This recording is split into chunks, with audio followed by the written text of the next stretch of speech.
for a championship. A double play wins it to Frazier. Turn it to the end zone. What a catch. Makai, it's on. Touchdown. Into the layup goes at the buzzer. Volusia wins it. The championship. We are 8 weeks away from the Super 7 at Bryant-Denny Stadium in Tuscaloosa, where we will crown the #1 team in Class 2A through the first half of the season. The Randolph Tigers sit exactly where they want to be, ranked #1. Tonight they take on the Fayetteville Wolves in a 2A Region 4 clash right here on WOTM, presented by Ox Foundations. Good evening, everyone. I'm Tommy Wood alongside Coach Rick Rhodes as we get set for this great event tonight. Big ball game tonight in Class 2A Region 4. Yeah, it really is, Tommy. Of course, as you said, the #1 team in the state in 2A, a tremendous ground game, and what an opportunity for the Fayetteville Wolves. If they can play great tonight, perhaps pull off an upset, what confidence it will give them in a team that is trying to get in the playoffs themselves. Plenty of great players in this ball game. Let's take a look at our Lori Darling's Impact Players of the Game. Well, for Randolph County, the whole offensive line, 5 blocks of granite. There's the stat right there that runs right up to you, 400-plus rushing yards per game. For Fayetteville, quarterback, defensive back, linebacker, Pacey DeLoach does a little bit of everything for the Wolves. 210 yards passing, 13 tackles, 42 yards rushing. He'll be all over the field. When you get into a game like this, there's got to be some big keys to the game. Let's take a look at our Metro goals, keys to the game. Well, Randolph County, obviously, they run the football. They only throw it 4 times a game. In a game like this, you want to avoid turnovers, and they will try to chew up that Wolf defense. For Fayetteville, they're going to have to load the box against the run. We may see 11 guys at the line of scrimmage. I think the kicking game has got to be a big win for them if they're going to have a chance to win this game. We are moments away from kickoff tonight. A big 2A Region 4 game right on WOTM, presented by Ox Foundations.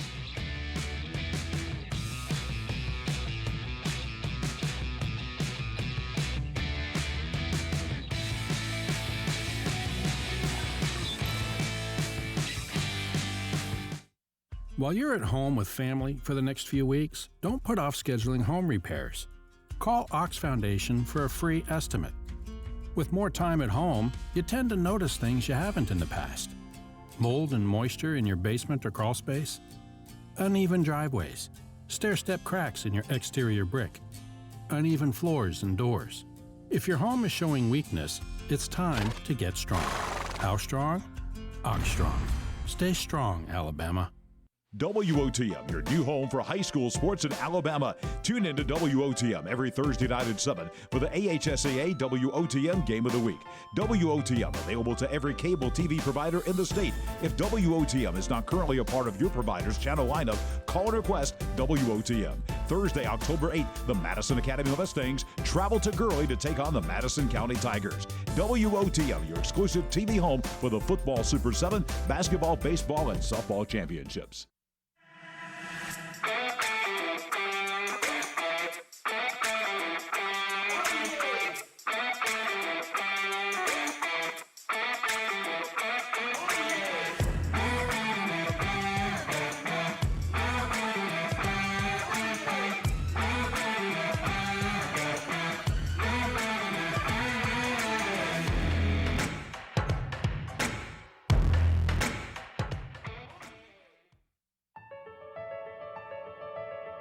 Without our contest officials, we would have no contest.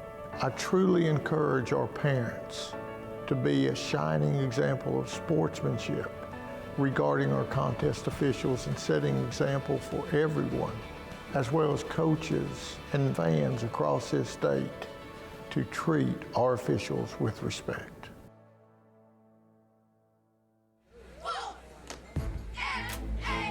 Randolph County unbeaten on the year. They sit atop 2A Region 4, taking on the Fayetteville Wolves 2-3 after a big win last week.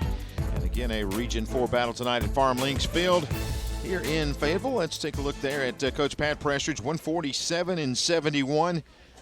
Playing, coaching at his alma mater there at Randolph County High School. Had a lot of success there. We'll talk about that throughout the night tonight.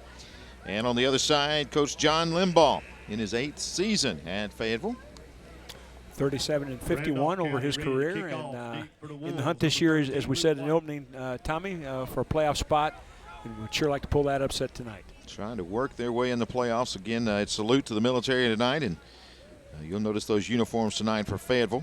pretty sharp unis. Absolutely. Randolph County to kick it off. That's going to be Teal kicking it off. You see that with the stars and stripes there in the numbers. Again, very good-looking uniforms. Kind of a little military-grade cloth right there, kind of that army green.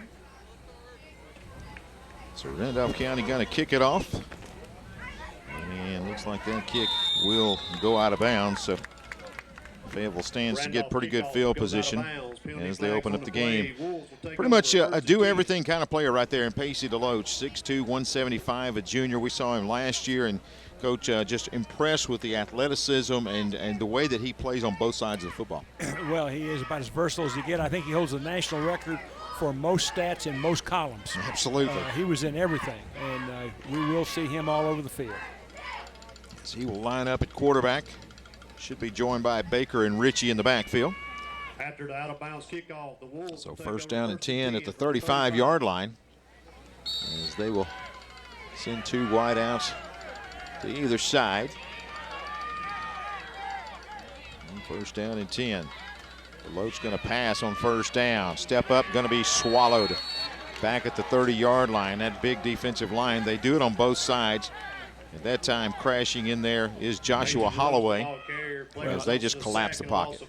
Yeah, well, Randolph County owns a huge size advantage up front, and I tell you what, we haven't seen them before. I was impressed with their quickness and their movement for those big guys. You can see they are big human beings up front on both sides of the line. When you're talking Class 2A, they are one of the largest lines you're going to find. Good pitch on the outside, caught, and positive yardage out in the flats. Catch that time. That's Barrett hauling that one in. And I think that's the kind of stuff that Fayetteville is going to have to do. The ball gets out quick. They hit those seams between the inside and outside linebacker for a nice gain. Third down and 6 now. Fayetteville trying to get something going on their first possession. To the air all 3 times. They'll throw it in the flat. It's going to be dropped. Had the first down yardage that time. Barrett unable to bring it in, so now the Wolves will have to punt it away. It's Cadence Barrett, and the young receiver. Nobody wanted to catch it more than he did. Ran a nice little hitch route, had enough for the first down. Ball right on the numbers, but you can see his frustration right there. Excuse me, that's DeLoach, but brings up a punting situation. Till back to return the punt. Booting it away is going to be Phillips. And folks, Till can go. One thing about this, they pass the ball 3 times. The guys in white may not pass it 3 times the whole night. That is for sure. They do not like to go to the air, and this time Till going to go up, bobble it, and he'll get back on it. Very dangerous right there. Had the defender in his face, and Till goes up and almost big-time error right there, but it'll be first down and 10 for Randolph County. Right there, Avion Willis, a junior quarterback, not a lot of experience, and when you've got an offensive line like he does with a running game like they have, he is really able to grow into the position. Well, we've had some people tell us, back to this offensive line for a minute, that it may be as good as small school football has ever seen in the state of Alabama, and that is saying something. You see the size advantage there, and they'll go to the fullback first down, and knifing his way through a pretty good size hole. Yeah, ran a little trap play, pulled the guard, and kicked out on the end man, and a nice gain. And of course, they average, Tommy, as we said, over 400 yards rushing a game. And, I mean, as you get a look at them right here, they look the part. Absolutely. All their jerseys with their pads on look like T-shirts. Yeah. And that is a large line, especially for 2A. And I've seen some 4A and 5As that would love to have a line that size as well. Handoff on the right side, Teal. Teal finds a little gap. He'll pick up the Amherst first down and fight his way out to about the 45-yard line and rattle the chains for the Tigers. If the Fayetteville front is going to have any success at all, they're going to have to move and change just about every snap. And you can see, just white shirts on green shirts, and just a tremendous size advantage for the Randolph County offensive line. J.D. Till averages about 200 yards a game on the ground. They'll go back to the fullback, McKissick on the right side. He's a north-south kind of guy, and he'll follow those guys up front for a gain of about 5. And that, of course, is one of the staples of a power wishbone offense. When we said wishbone, folks, if you're thinking about running the triple option and all up and down the field, that's not what you're going to see. You're going to see the ball in the fullback's belly a lot on the fullback lead play, and you're going to see the off-tackle play. As we said, they ground and pound. That gain was actually of about 7 yards. They'll try the left side this time. Fayetteville up to the stop. They'll get Bailey in the backfield and turn him away. It'll set up a third down at about 4. Yeah, great recognition by the right side of the Fayetteville defense. You're going to see the linebacker scrape and make a big hit right there. I think that was number 66. I'm not sure. Will Darden. So big third down and 5 now for the Tigers. Their first offensive possession of the night here at Farm Links Field. Third down, they'll go Teal to the right side, cuts it up, and he'll fall forward, and he's got the first down. Another Amherst first down as he will cross midfield and fight his way into Fayetteville territory. Well, again, this is the off tackle, this time to the right, and you can see it's down with the right side of the offensive line, and both the fullback and the right halfback lead through. So you've got 2 running backs in front, give the ball off tackle, and you know, they run that off tackle play inside, they'll run it outside, and they actually have a little flood pass off that. I'm not real sure we're going to see that. Back to the fullback. McKissick stopped. He'll fight ahead and gain a couple. Real nice read by the linebacker to that side. The guard pulled to kick out. He did just what the linebacker should do. He stepped right up in the hole. I think that's number 33 that we see right there. That's Brady Ritchie. Ritchie able to come in and stop it for a minimal gain. Second down and 8 now. You see him just read that lineman. As you said, great job of coaching and recognition there. Yep, steps right up into the line just like you're supposed to. This time, go to Teal right side. Teal finds a gap. He will crash ahead.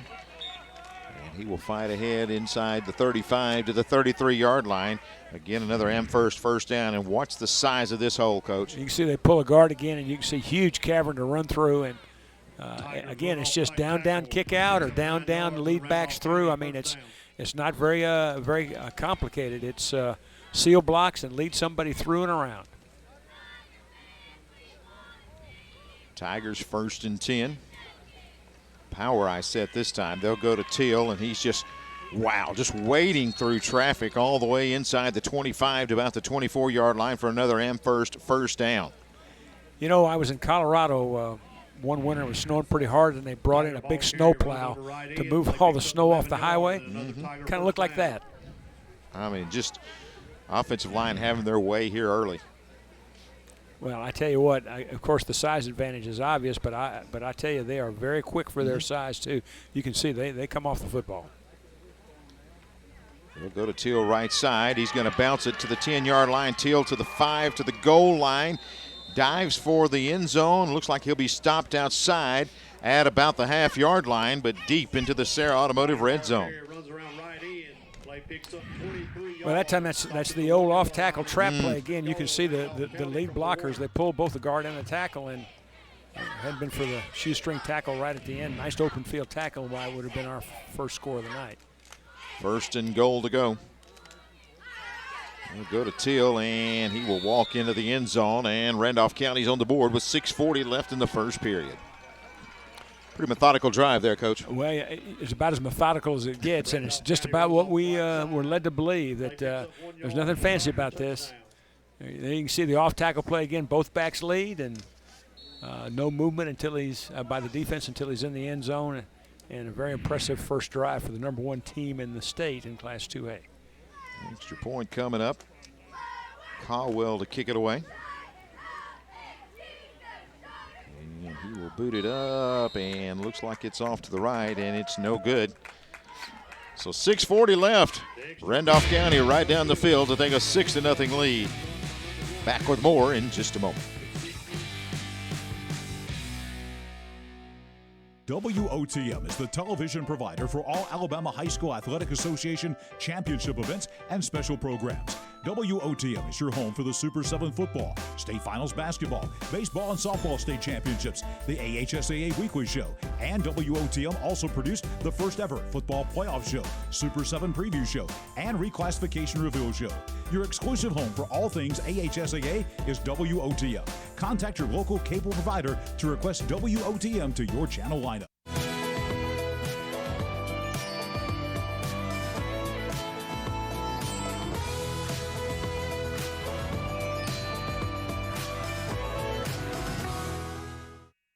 Don't just dream it. Call Family Savings Credit Union. Right now, get something you want for as low as 2.24% APR. You can even apply online or by phone. Family Savings Credit Union, where your money grows with you and your family. High school football on WOTM presented by Ox Foundations this Thursday night. Top-ranked Randolph County storms down the field to take a 6-0 lead over Fayetteville. And Coach, what do you do? Well, I tell you what, Tom, I got it drawn up right here. All right. Look at this. This is how you stop this offense. I've got it. The only thing I'm counting about 15 defenders. I don't know that that's legal. I mean, well, nobody said anything about being legal, Tommy. We just said we're going to stop the offense. We got to come up with a legal part might be the problem. So you think this 9-man front with I don't know that I've seen that in high school football. Well, okay. Pretty good return right there, bringing it out across the 25, 27-yard line. That is going to be DeLoach on the kickoff return. And first down and 10 for Fayetteville. 3 and out last time, throwing on each down. Now, here's the pressure. Here's the pressure that you get into. You know that you've got to generate a drive, and probably got to do it by throwing the football some. Well, that's going to stop the clock. Right. And you sure don't want to go 3 and out and get the ball back to that offense because you may not see it again. I mean, we're halfway through the quarter, and they've had the ball 3 plays. Absolutely. And you look at how much time that ate off the clock with Randolph County on that possession, and we've got a flag here. And we'll get the call.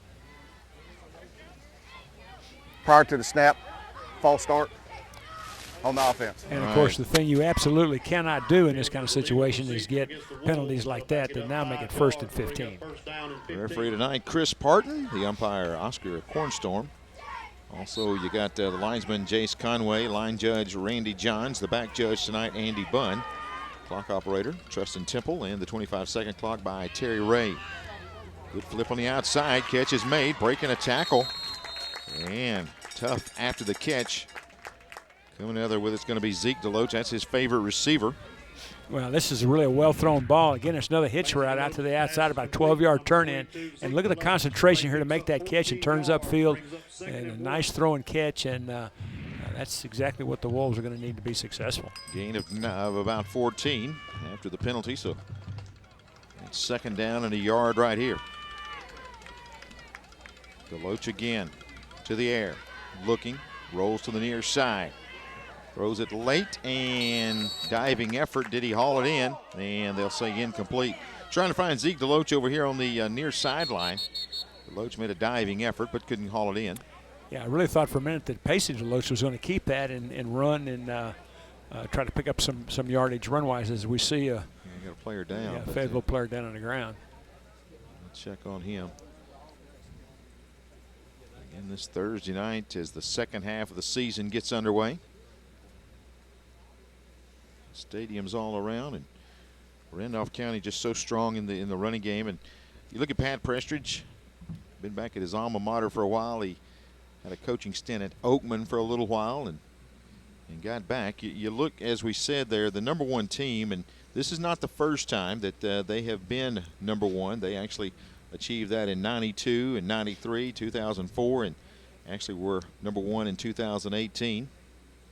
Pat Prestridge has presided over the last 3 #1 rankings for the Tigers. I mean, there's a pretty good football tradition at Randolph County, and right now he's sitting right where he wants to be in this game. Won it all back in 2003, defeating Luverne 21-14. That is Lane Darden that's being helped off, and of course, no small school has a lot of depth, and that will hurt. The Wolves as Darden is a 2-way starter. Well, and another thing, he's the center, and a lot of times from that shotgun snap, that's always a concern. Well, either way with the center, whether the quarterback's up under center or if he is going from the shotgun. That is a big concern, and he is limped off. And let's see how that affects the offense right here. Looks like Duke will take over. That's a good snap. And they'll get the handoff, and looks like reaching the 40-yard line. The first run, and it results in the first down for the Wolves. Just ran the draw play and got enough movement up front to run him by. So 1st and 10, Fayetteville.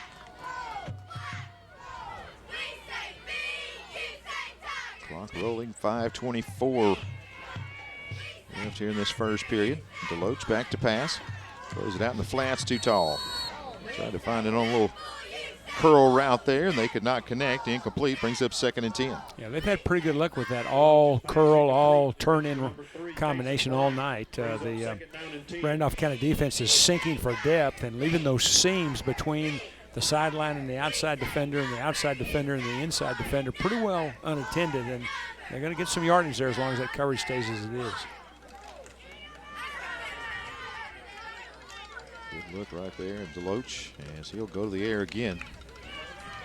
Pump fake, now rolls out, just going to have to throw it, and has a man. Looked like he was trying to get rid of it, but catching it midfield. And that is a big-time catch out there. Hauling it in is going to be Hammonds. Yeah, nice little adjustment on the route and a good throw by Deloach from really a pretty awkward position right here. You see his athleticism right here as he has to bring it down, escape a tackle, and really isn't able to square his shoulders, but still is able to throw it really pretty accurately in a big first down. 3rd down and less than a yard. Excuse me, I thought he had it. It was close. It looked like close. Momentarily that he would have it. But 3rd and looks like about the length of the football. You see Fayetteville will go to the ground for the 2nd time in the game.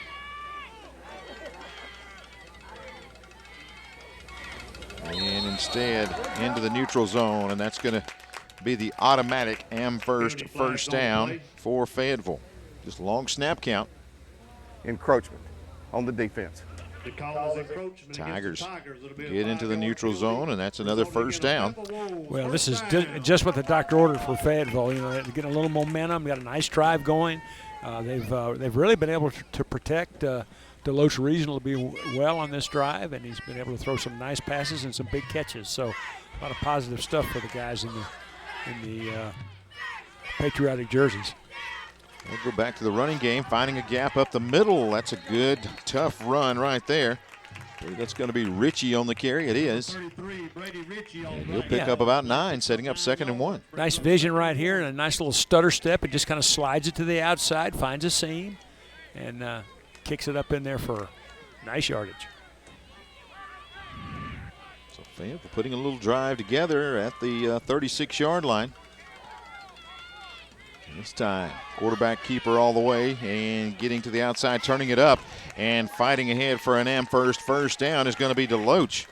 I'll tell you what, Tommy, he almost spit all the way through there and split those defenders. Watch him stretch the defense to the outside, then plant that upfield foot and make a nice inside cut. And, oh, I thought he was going to break that tackle and take it to the house. And a flag, yeah, I see it back on the backside now. Going to get a hold.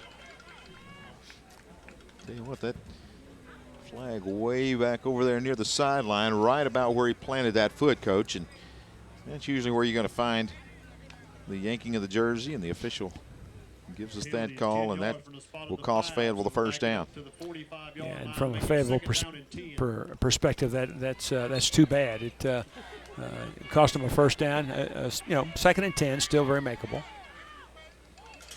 Deloach trying to get rid of it, in trouble. He runs away from the defenders and finally slings it late. It's going to be incomplete. Just had to get rid of that one and save the yardage and live to play another down.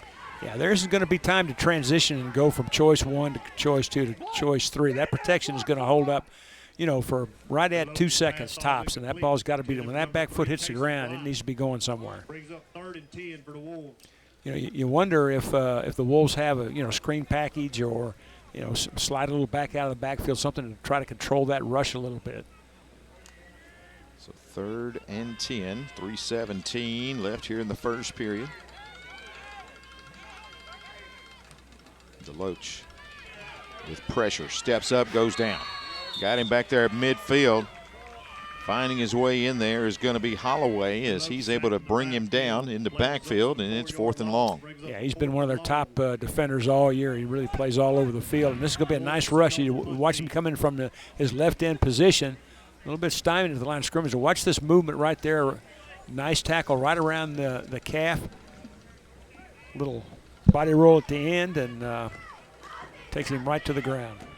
You know, that's one of those hawk tackles that they teach now. Tommy, you familiar with that? I'm not. Seattle Seahawks did a film on some rugby stuff where you tackle and roll. Okay. And it takes the head out of tackling, and it can be pretty effective. And looks like maybe Randolph County may teach that.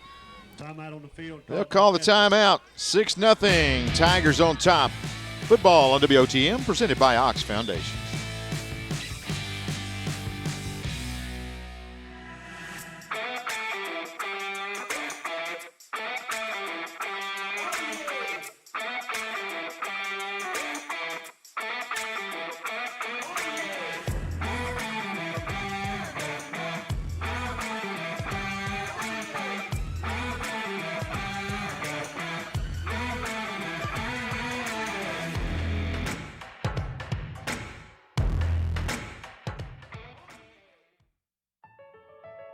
Students learn sportsmanship from us, our coaches, the administration of the school, the parents.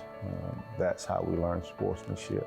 Sportsmanship is one of the greatest tools that we can give our student athletes.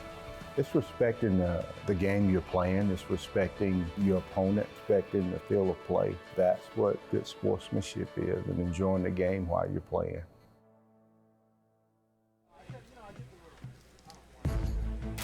High school football on WOTM. We appreciate you joining us here tonight, presented by Ox Foundations. Also, we want to thank the folks at Sarah Automotive. Tony, Sarah Ford, Sarah Nissan, Sarah Honda, and of course, General Manager Don Wood. We appreciate all you guys getting behind us here on WOTM, bringing you high school football each and every Thursday night. Been kind of looking at cars a little bit, Tommy. Oh. Yeah. You might as well.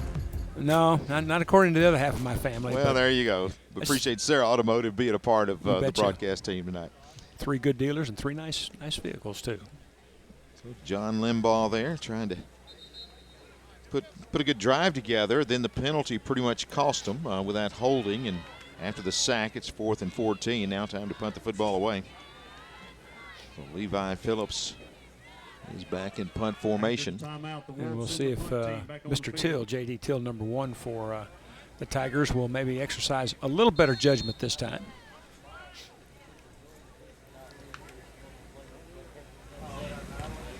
Ooh, low kick. Almost got a hand on it. Till gets it, and he'll haul it in and stop there for no gain. But that's not been the story all night. Hard to stop number 1 for no gain when he's getting blocking like this. J.D. Till has really piled up the yardage in that first drive, Coach.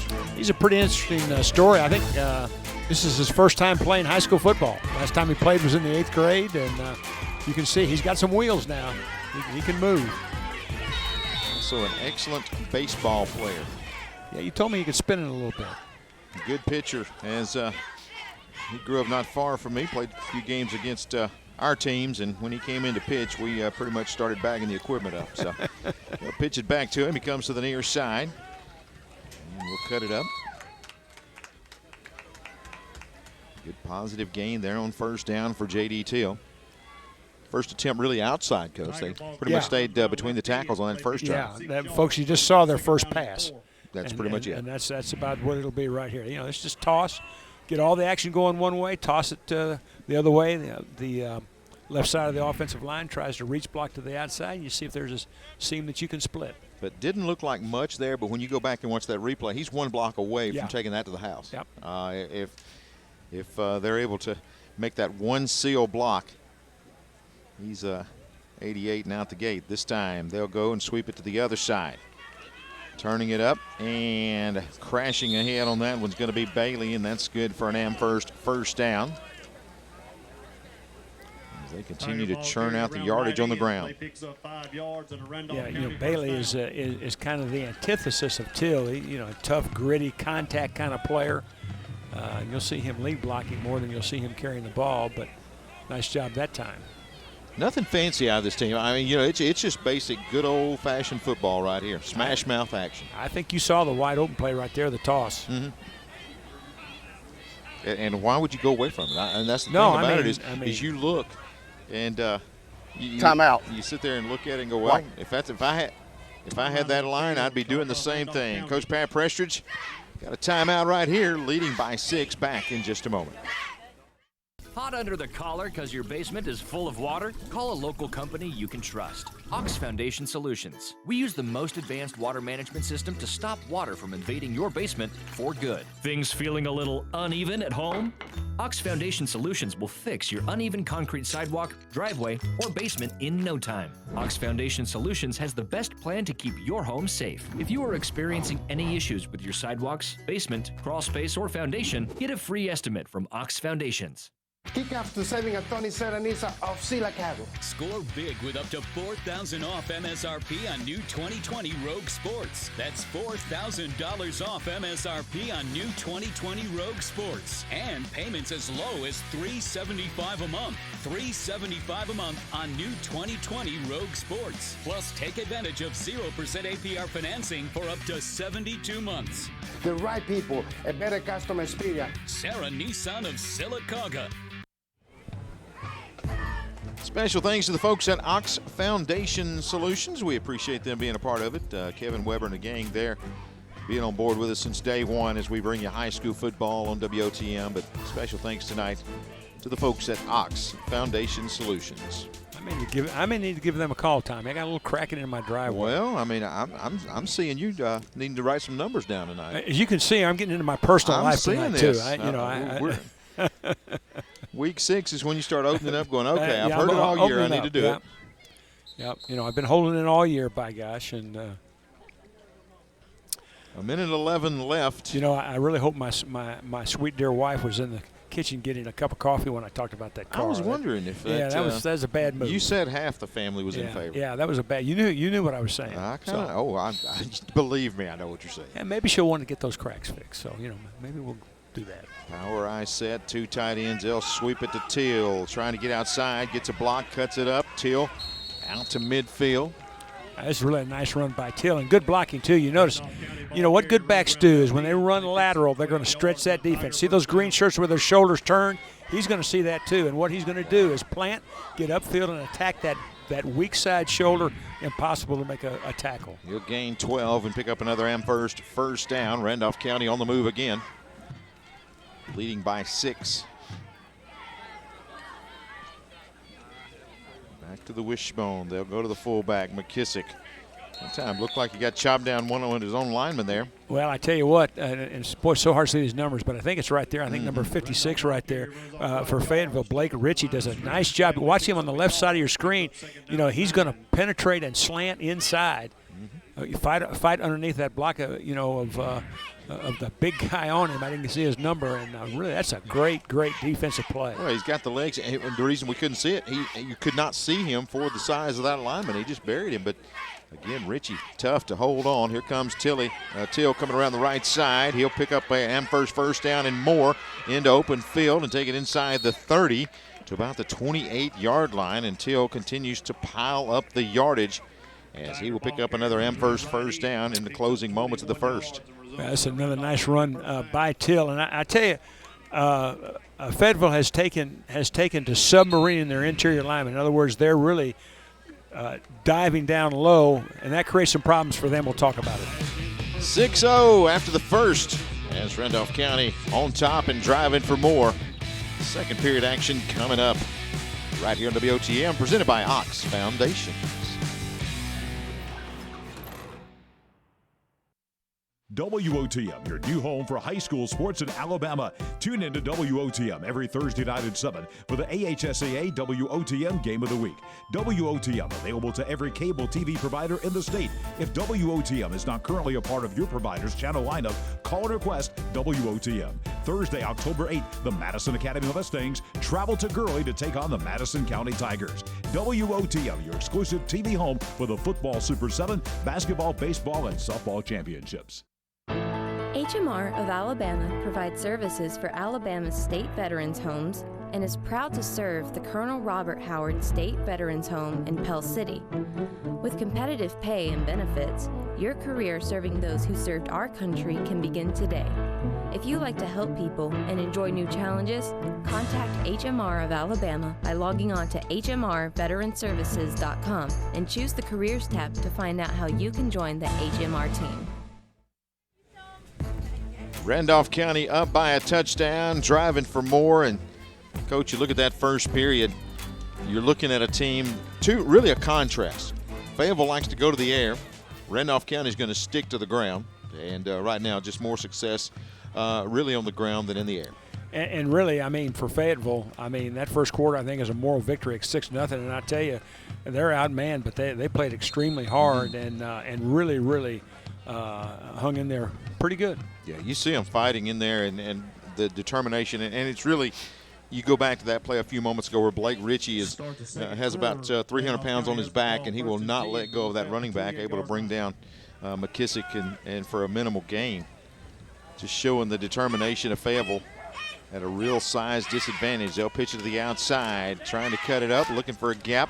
Bounces off a defender and taking it into the 10-yard line, coming all the way across the grain and closer. Looks like he's at about the 5, maybe the 6-yard line. That's some good running right there by Jonathan Wilson as he gets a big gain. Yeah, he showed some strength down there. Again, this is a toss to the outside, and you can see, lots of whites, a big block right there, and watch him bounce off some of these tackles right here. Nice cutback.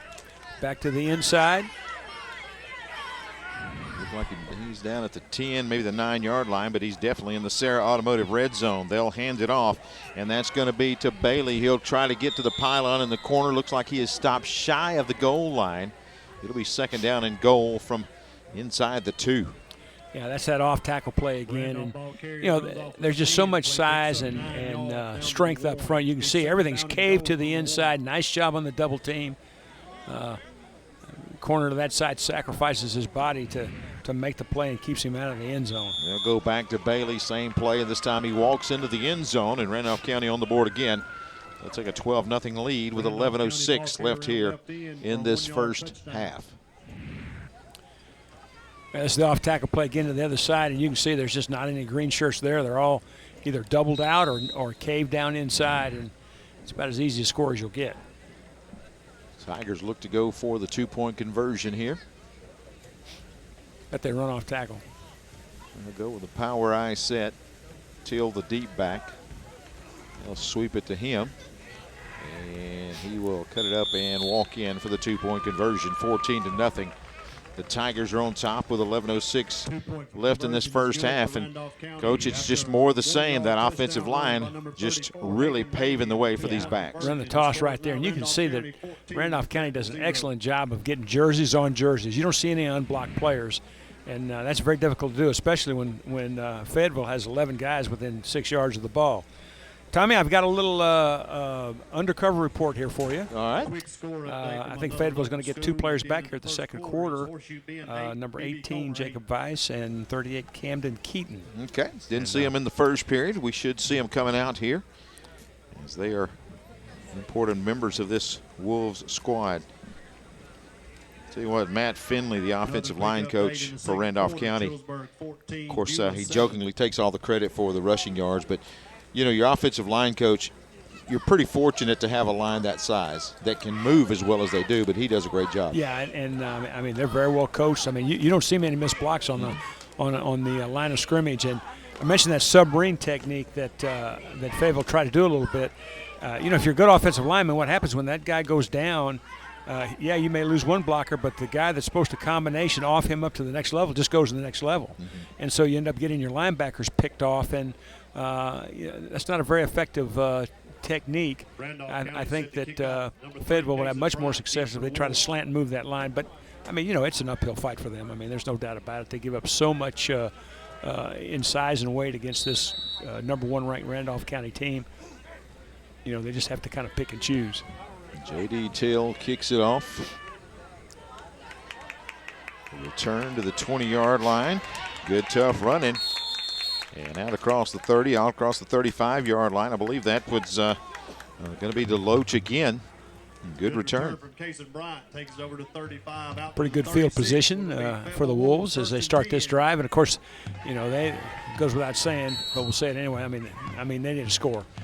Give credit. It was actually Cason Bryant. I want to make sure we get that. Instead of Deloach, it was 3 instead of 2. We said those jerseys look good, but sometimes hard to pick up that number from where we're sitting. The old blue background against those green jerseys sometimes makes it tough. 14-0, Randolph County on top. And Deloach this time going to keep it right. Now flip it out in the flats. Catch is made. I believe that's Bryant on the reception. He'll fight for extra yardage. He'll take it out to about the 43-yard line. Looks like a gain of about 7. Sets up a 2nd and 3. That's a nice job right here. This is really as a run-pass option, an RPO. Sees there's no flat defender.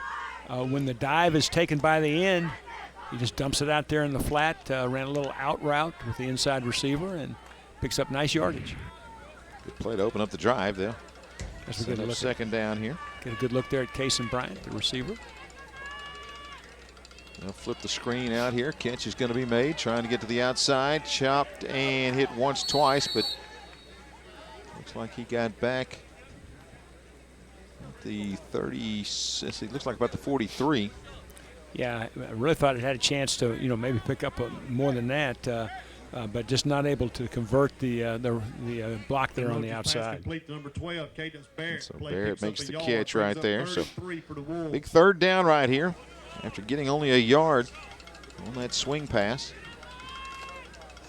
Randolph County. Yeah, this is such a crucial play here for the Fayetteville offense. They'll go to the running game, trying the right side, and once he went east and west, there was no turning north and south, and stopped in the backfield. It's going to bring up 4th down for Fayetteville. Yeah, just know where to go right there. Hole was plugged up inside, and when he tries to bounce it outside, he's just going to run into a whole host of white jerseys. It's Vice on the carry right there, but no gain. He'll lose a couple of yards, and now Fayetteville's going to have to punt it away again.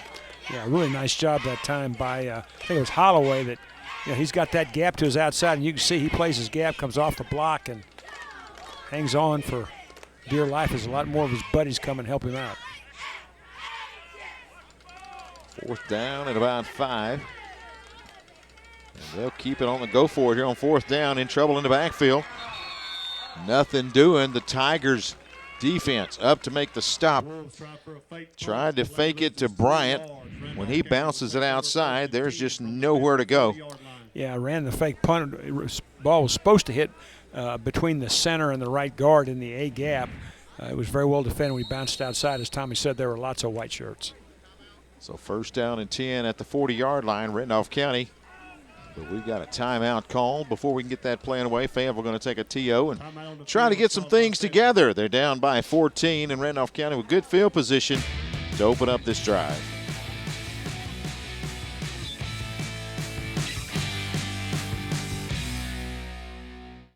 Kick off to saving a Tony set up for AHSAA Academy. Keep more cash for back to school with 0% APR financing for up to 72 months and up to $13,000 off MSRP on new Ford trucks. Plus guaranteed credit approval and up to $4,000 over KBB value for your trade when you upgrade to a new Ford. The right people, a better customer experience, and nobody beats our bottom line price. Nobody. Tony Sarah Ford of Sylacauga. Your health is everything. It is your wealth. Your family's wealth. Being and staying healthy is the only security you can give to yourself and loved ones, your family. With a multifaceted approach to health and wellness, our family will assist and guide you in that quest. Live responsibly. Join our family. Call and make your appointment today. One of our great sponsors, the folks at Lori Darlin's. Now with a couple of locations, the one in Fayetteville, also Lori Darlin's Up to Par at Coosa Pines Golf Club. With some great food and atmosphere as well. Again, they fed the camera guys today, so they've been taking care of us. We appreciate the folks at Lori Darlin's. I played Coosa Pines years ago. Played 54 holes in one day. 54. Yeah. Well, I hold a course record at a golf course in Clay County where I played 81 holes of golf in one day. Did Well, it for charity. And, here you go. Did it for charity, and as bad a golfer as I am, it takes a long time to play 9 holes. So, did you have one of those lighted coal miner helmets to finish? By the time it was over, I'm going to tell you, I couldn't walk for 2 days. I'll tell you that. 1st and 10 for the Tigers, and back to pass. Looking, got a man, flips it out, and can't hang on. He had Till on the wheel route and about the 15-yard line. We may have just found out why they don't throw the ball much, Tommy. Really a well-executed play. You know, ran, as you said, the wheel right off of the power play, wide open, but just not able to pull it in. Willis put it right on the money. You know, I don't know. You know, Till may have been surprised. It's kind of foreign. You know, you catch a few in pregame warm-ups, and then, you know, a couple hours later, they may throw one your way. So back to the running game. They'll go left side. That's Bailey. He's got an Amherst first down and more. He'll take it inside the 30 to about the 29-yard line. Yeah, this is the reverse. You know, you get those linebackers flowing with the fullback and the front side halfback, and then you give a little two-step counter look and run it back to the backside. Very effective play in any triple option offense or any wishbone offense, and executed to perfection that time. First down and 10.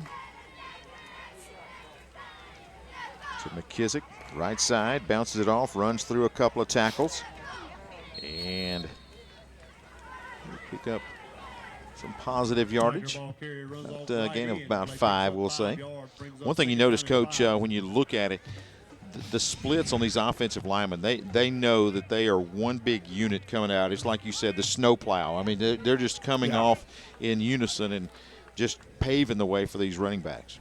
Well, what I'm impressed with is their snap off the line. I mean, they come off pretty good.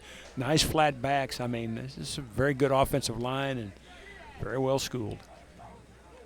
They'll sweep left side. That's going to be J.D. Till turning the corner. And he'll get inside the 20 to about the 19-yard line for an Amherst first down as they enter into the Sarah Automotive red zone. Yeah, I think that's a very nice job by Jacob Weiss. I think the senior linebacker to that side. You see him coming inside out, shows good speed, makes a nice open field tackle. So 1st and 10. Randolph County on the move again. They'll go to Bailey up the middle, little trap play. Bailey's able to pick up positive yardage. Looks like he got about 5, maybe 6. Tigers run off left and on the move again. Well, you know, you run the ball so much off tackle and outside, you come back running that fullback right up the gut on the trap play, and it's a very nice play call. Nice little misdirection again. 2nd and a short 5 now for Randolph County. They are, once again, all their yardage tonight on the ground.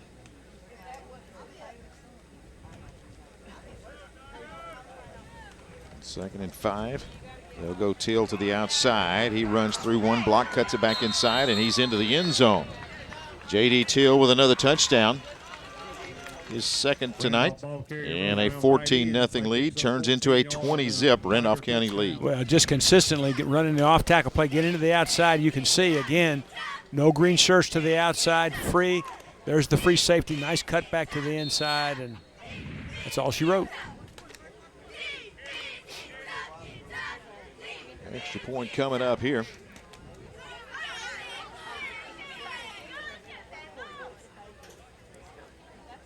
And that kick is no good. Missed one to the right, one to the left. So far, Randolph County hitting on all cylinders, leading by 20. Back with more in a moment.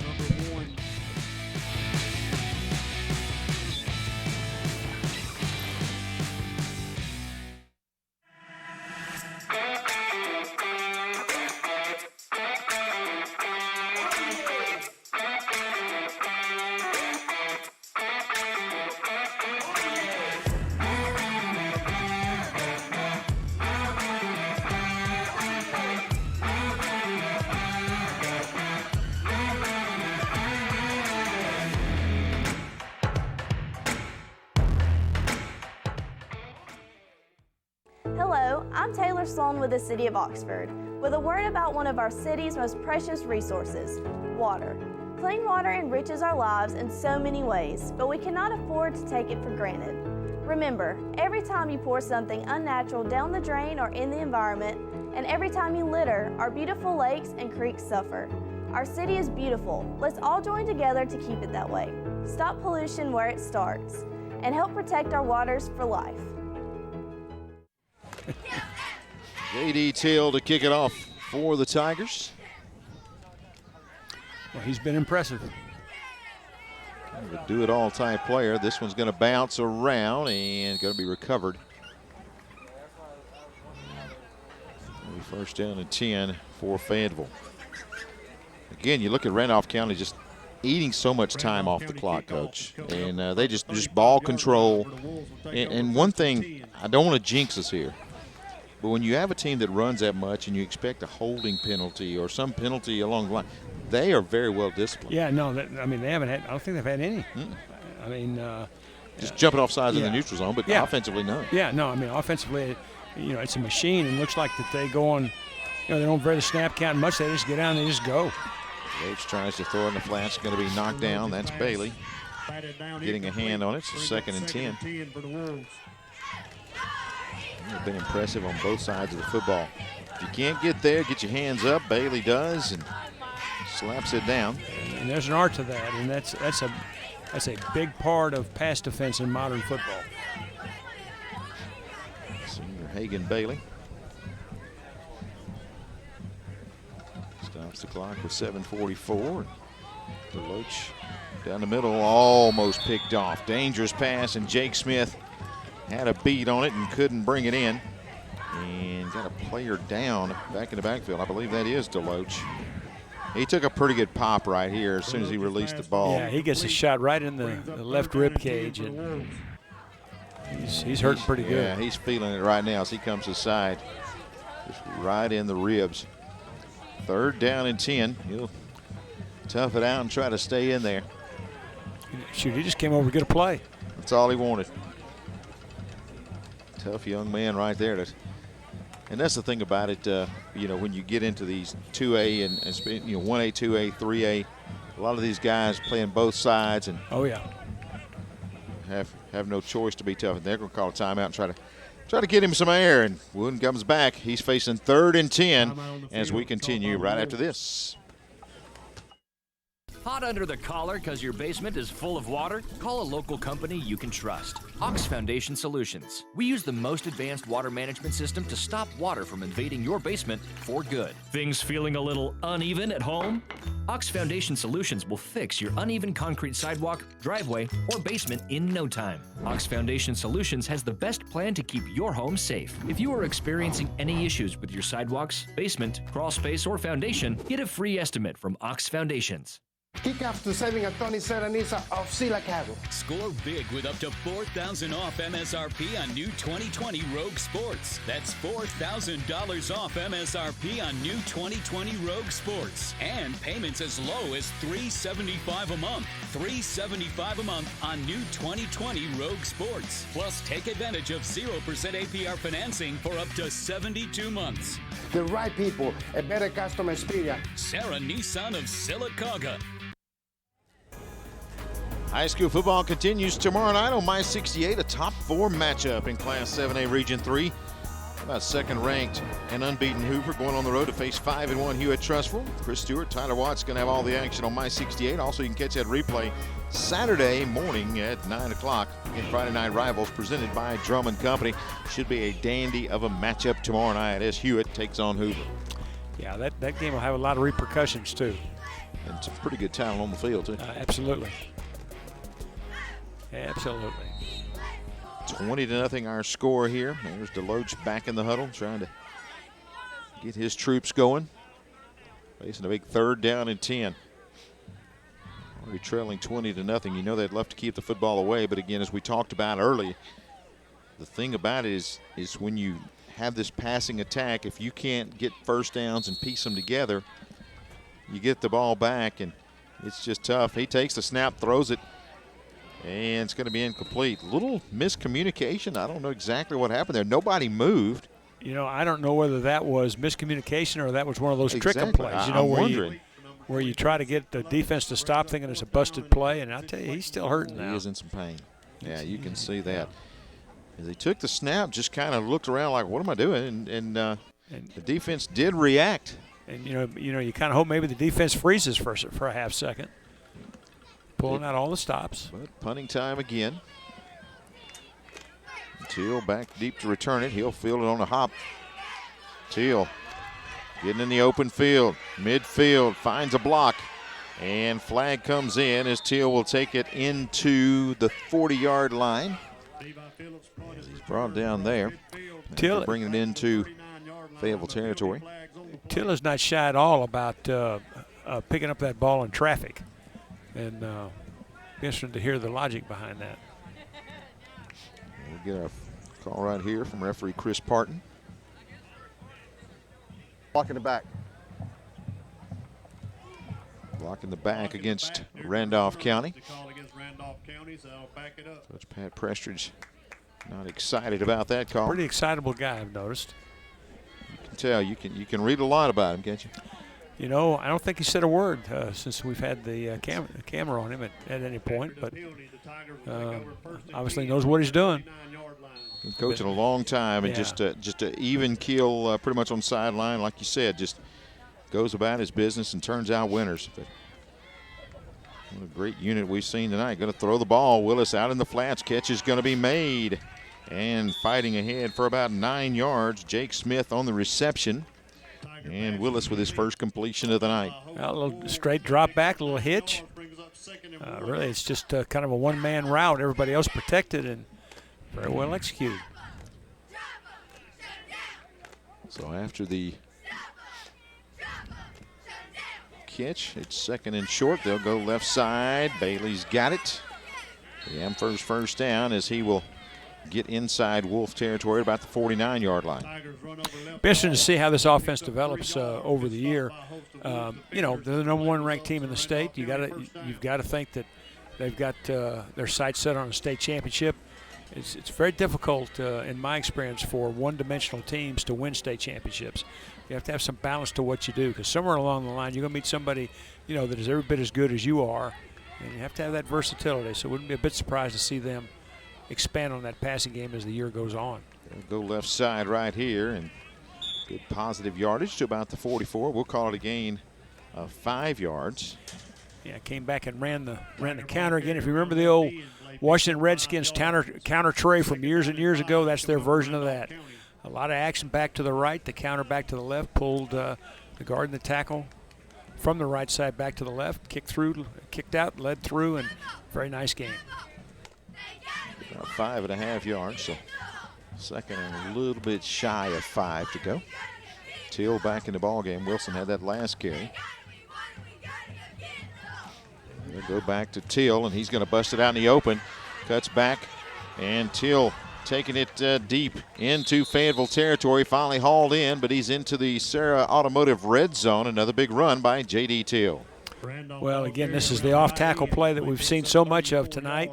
A little different formation right here. And just, you know, for an inexperienced player, he certainly has great instincts running the football. You've seen cut back against the grain, and another impressive run. And great blocks at the point of attack. Absolutely, I mean, you know, you can get the good push off the line, but you're seeing them also follow up and able to come downfield. And at the point of attack, those linemen are still blocking downfield, and that's huge. Yeah, I mean, the ability of their down linemen to stay on blocks has been really, really impressive. 20-0 timeout on the field for the Randolph County Tigers as they're going for more. WOTM, your new home for high school sports in Alabama. Tune in to WOTM every Thursday night at 7 for the AHSAA WOTM Game of the Week. WOTM available to every cable TV provider in the state. If WOTM is not currently a part of your provider's channel lineup, call and request WOTM. Thursday, October 8th, the Madison Academy of Mustangs travel to Gurley to take on the Madison County Tigers. WOTM, your exclusive TV home for the football Super 7, basketball, baseball, and softball championships. HMR of Alabama provides services for Alabama's state veterans' homes, and is proud to serve the Colonel Robert Howard State Veterans Home in Pell City. With competitive pay and benefits, your career serving those who served our country can begin today. If you like to help people and enjoy new challenges, contact HMR of Alabama by logging on to hmrveteranservices.com and choose the Careers tab to find out how you can join the HMR team. Next Thursday night, we've got a couple of rivals squaring off. Battle for the lead in Class 4A Region 7. Madison County taking on the Mustangs of Madison Academy. Now, this series goes back to 1963. Both teams are unbeaten in region play, so join us next Thursday night. We've got the clash between Madison County and Madison Academy right here on WOTM, presented by Ox Foundation Solutions. Madison Academy, coached by Coach Bob Godsey. You remember Bobby Godsey, don't you? Mm-hmm. Probably don't like him much, do you? Well, he played for the wrong team, but other than that. 1986, All-American Mike Turk goes down with an injury. Yeah. I go up to this young freshman named Bobby Godsey and says, Bobby, you're starting. And you know what he did? I could tell he was really, really scared. He said, he looked at me and he said, okay. and played a fantastic football game. Took us down for a winning field goal with a 2-minute drill like he was a 15-year NFL veteran. A lot of points that night, wasn't it? There were a few points. There sure were. Yep. A lot of points right here, piling up for Randolph County, leading by 20. Trying to add to it right here. And Willis looks, double pumps, throws it, and incomplete. He was looking for Wilson. Yeah, slant pattern. I think he tried to hit the slant early and had to double clutch it and came back, tried to throw it late. Because these aren't combination routes now. I mean, these are one-out routes, and again, working on that passing game. Second down and goal. And really a luxury when you can, try those passes, and you know that when you need yardage, you basically can just turn and hand the ball off and get positive yardage. But penalty right here, first one on the offense, going to be a legal procedure. Offense. A little chink in the armor. Now, Coach Prestridge showing some emotion right there. If you say so, Tommy. That's a lot. That's more than we've seen tonight. But again, that look says it all. Don't like those little penalties there, no. Especially when you're knocking on the door. You don't want to lose a quick 5. They'll hand it off. Bailey gets a good block, cuts it, and takes it inside the 5-yard line. I'll tell you, I have been impressed with every running back you've seen for Randolph County tonight. Well, they run hard, and I tell you what, the other thing that's been impressive is these holes are just cavernous. I mean, they just create such tremendous running lanes. And, Bailey was advertised as a tough, hard-nosed lighter knot, and that's exactly what he is. Hand it off again. Bailey hit in the backfield that time. Able to knife his way through there and create some havoc in the backfield. And that's going to be by Blake Ritchie again. Just slid by the center's block. Yeah, the nose guard, he does a little slant to his right and comes clean and redirects and makes a really nice play. So 4th down and goal. And the first field goal attempt of the season right here for the Tigers. They will attempt this from about 24 yards out, and that kick is up, and that kick is no good. So tough night kicking. And Fayetteville comes up with a stop with 3:59 left in the first half. WOTM is the television provider for all Alabama High School Athletic Association championship events and special programs. WOTM is your home for the Super 7 football, state finals basketball, baseball and softball state championships, the AHSAA weekly show, and WOTM also produced the first ever football playoff show, Super 7 preview show, and reclassification reveal show. Your exclusive home for all things AHSAA is WOTM. Contact your local cable provider to request WOTM to your channel lineup. Fayetteville with the football. After the big stop, they'll start at the 20-yard line, try to get something going on the offensive side here in this final 4 minutes of the first half. DeLoach fakes, then rolls out to the right and throws it late. Has a man, catch is made by DeLoach, and he'll take it across midfield and to the 48-yard line. Good throw and catch Well, this Pacey DeLoach to Zeke DeLoach, and picks up an Amherst first down. Yeah, this is supposed to be the RPO they hit earlier on a little out route when nothing develops. The younger DeLoach just takes it down the sideline, and Pacey DeLoach sees it and delivers it for, I think, the biggest play of the night for Fayetteville. Big first down right there. We'll have it at about the 47-yard line. Going to go to the air again, throws it, and they will say, inside official says catch made, outside says it's incomplete, so they're going to debate that. Let's see. I think they spotted it. Well, we got one guy saying no, incomplete. As they continue to discuss that. Now the guy here Let's says see who wins this. The guy that was here says it was complete. So, because when you saw the guy on the sideline, he indicated incomplete pass. The official right there by the receiver indicated he got his hands under it, but that will rule. And they say incomplete, so second down and 10. You can tell from that angle. DeLoach flips it out here. Catch is going to be made this time. Breaking a tackle to the 40-yard line and spin and take it down to about the 38-yard line. Good tough running after the catch there. Yeah, as bringing that in is going to be Hunter Hammonds. Ran the slant out combination and got the ball out quick. Nice throw, nice catch. Pretty good little run by Hammonds after the catch too. Just a freshman. Sets up third down and a yard. How big would it be for Fayetteville to get on the board here before halftime? Oh, it'd be huge. Handoff up the middle and split between two defenders and fell forward. Not sure if he got the first down, but that's a tough run in there. I'm saying he's short right here. So third and less than a yard. And I'm telling you, when you've been as pass dependent as Fayetteville has been, and you're outmanned as much as you are up front, this is a long, long half yard. I may have said third. It's actually fourth down, and Wolves are going to go for it here. You almost think they'd be better off under center and just try to sneak it. DeLoach rolls right side. He's in trouble. They've got him back there, and he's going to lose about 9 yards. My goodness, that's Bailey. Came crashing in from defensive end, gets in the backfield, and on fourth and a yard, he's going to lose about 9. Well, it's almost like that Bailey was out to practice early. You can see he's upfield right now, right at the snap. It's like he knew what the play was going to be. He'll spin him down. Just a great play right there. Got that jersey and was not going to let go, and he'll bring DeLoach down. And the Tigers will take over first down and 10. Randy Boyd, defensive coordinator, dialed up some pressure. And the Tigers get the penetration and the stop. They'll take over first and 10 here. Back to the wishbone they go. Yeah, 2:08 and one timeout. They've got plenty of time. Left side on the carry is going to be, looks like Wilson, and he will ease out of bounds on the far side.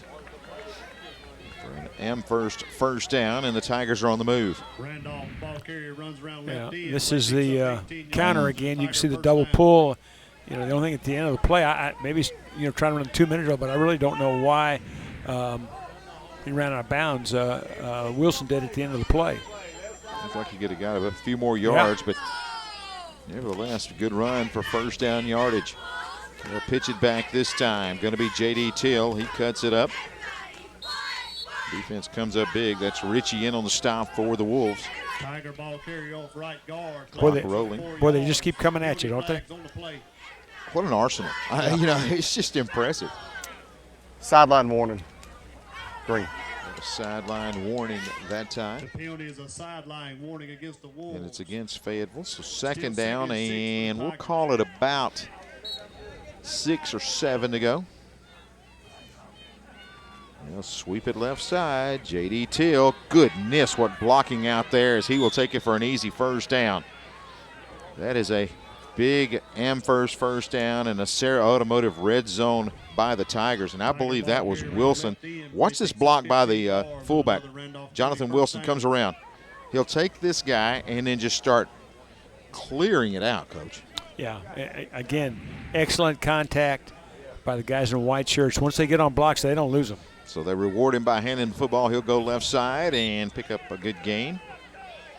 And the Tigers knocking on the door with 1.5 minutes left in this first half. It's funny how fortunes can change. You know, you're 6 inches away from extending a drive that can make it 20-7, and now you're really on your heels if you're Fayetteville. Go Wilson. He bounces it outside, and he'll go out of bounds to stop the clock with 1:13 remaining. Randolph County around left end. Play picks up 11 yards. Tigers Tiger on the move again. First and goal from the 9-yard line. Tigers moving with 1:09 left. They hurry things up. This time they'll go to Bailey, and the submarine works, and he's brought down. It is a good play defensively to get a stop right there. So the Tigers call a timeout. 1 minute left, trying to add to their lead. Oaxaca Flaca loves Popeye's Ghost Pepper Wings, and we love her dance skills. Doing my happy dance. Ghost pepper wings, so good. Get the new Ghost Pepper Wings with a biscuit for just $4.99. Take them home or get them delivered.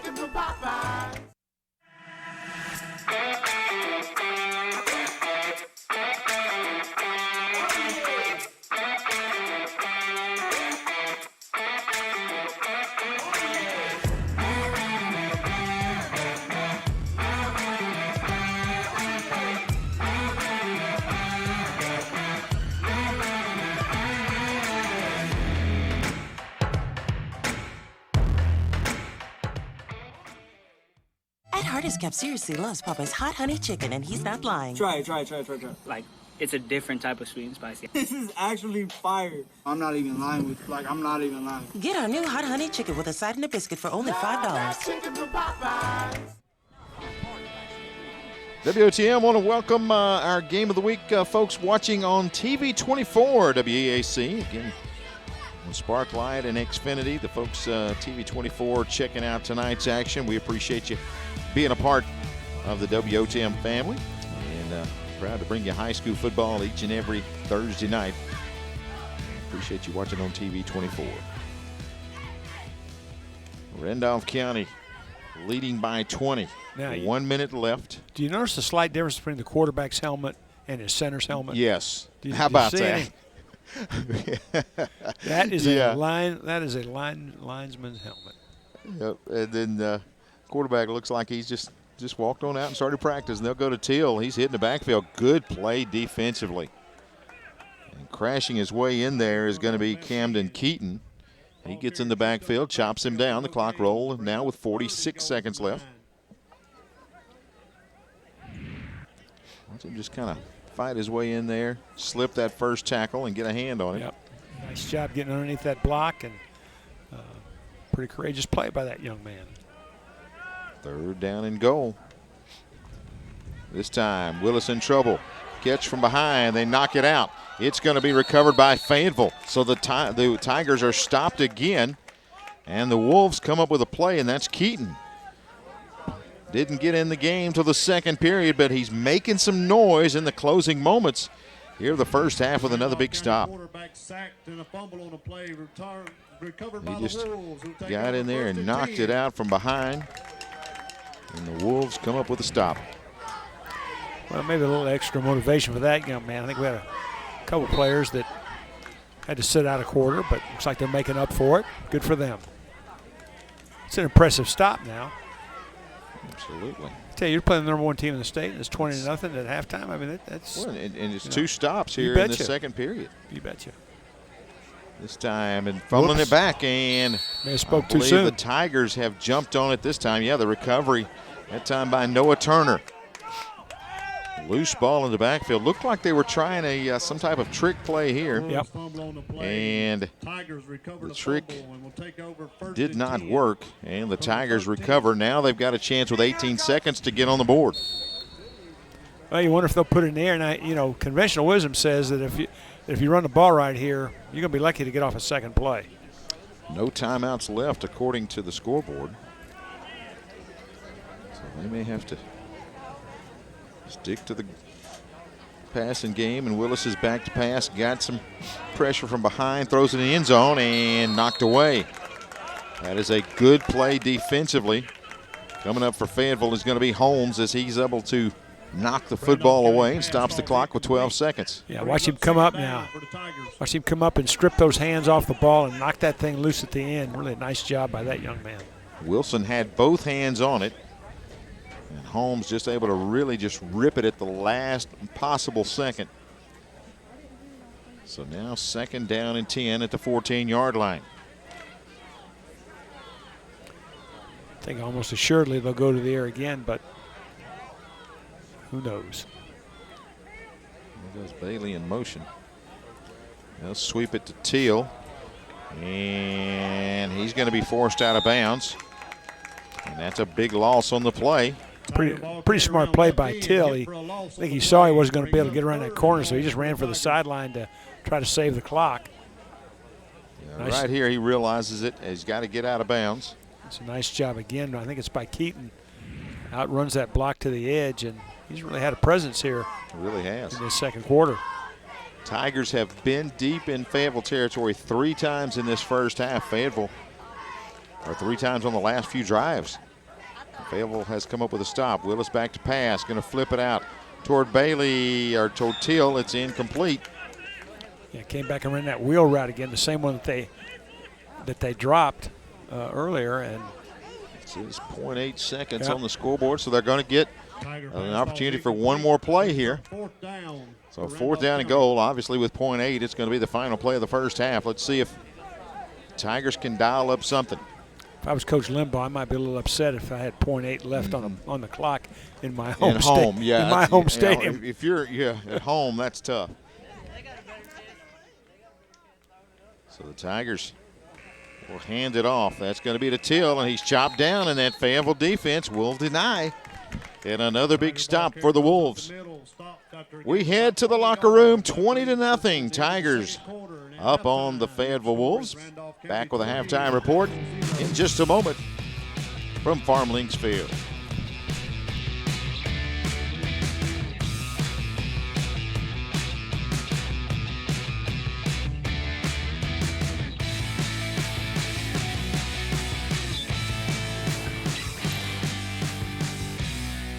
Don't crack under the pressure of foundation issues.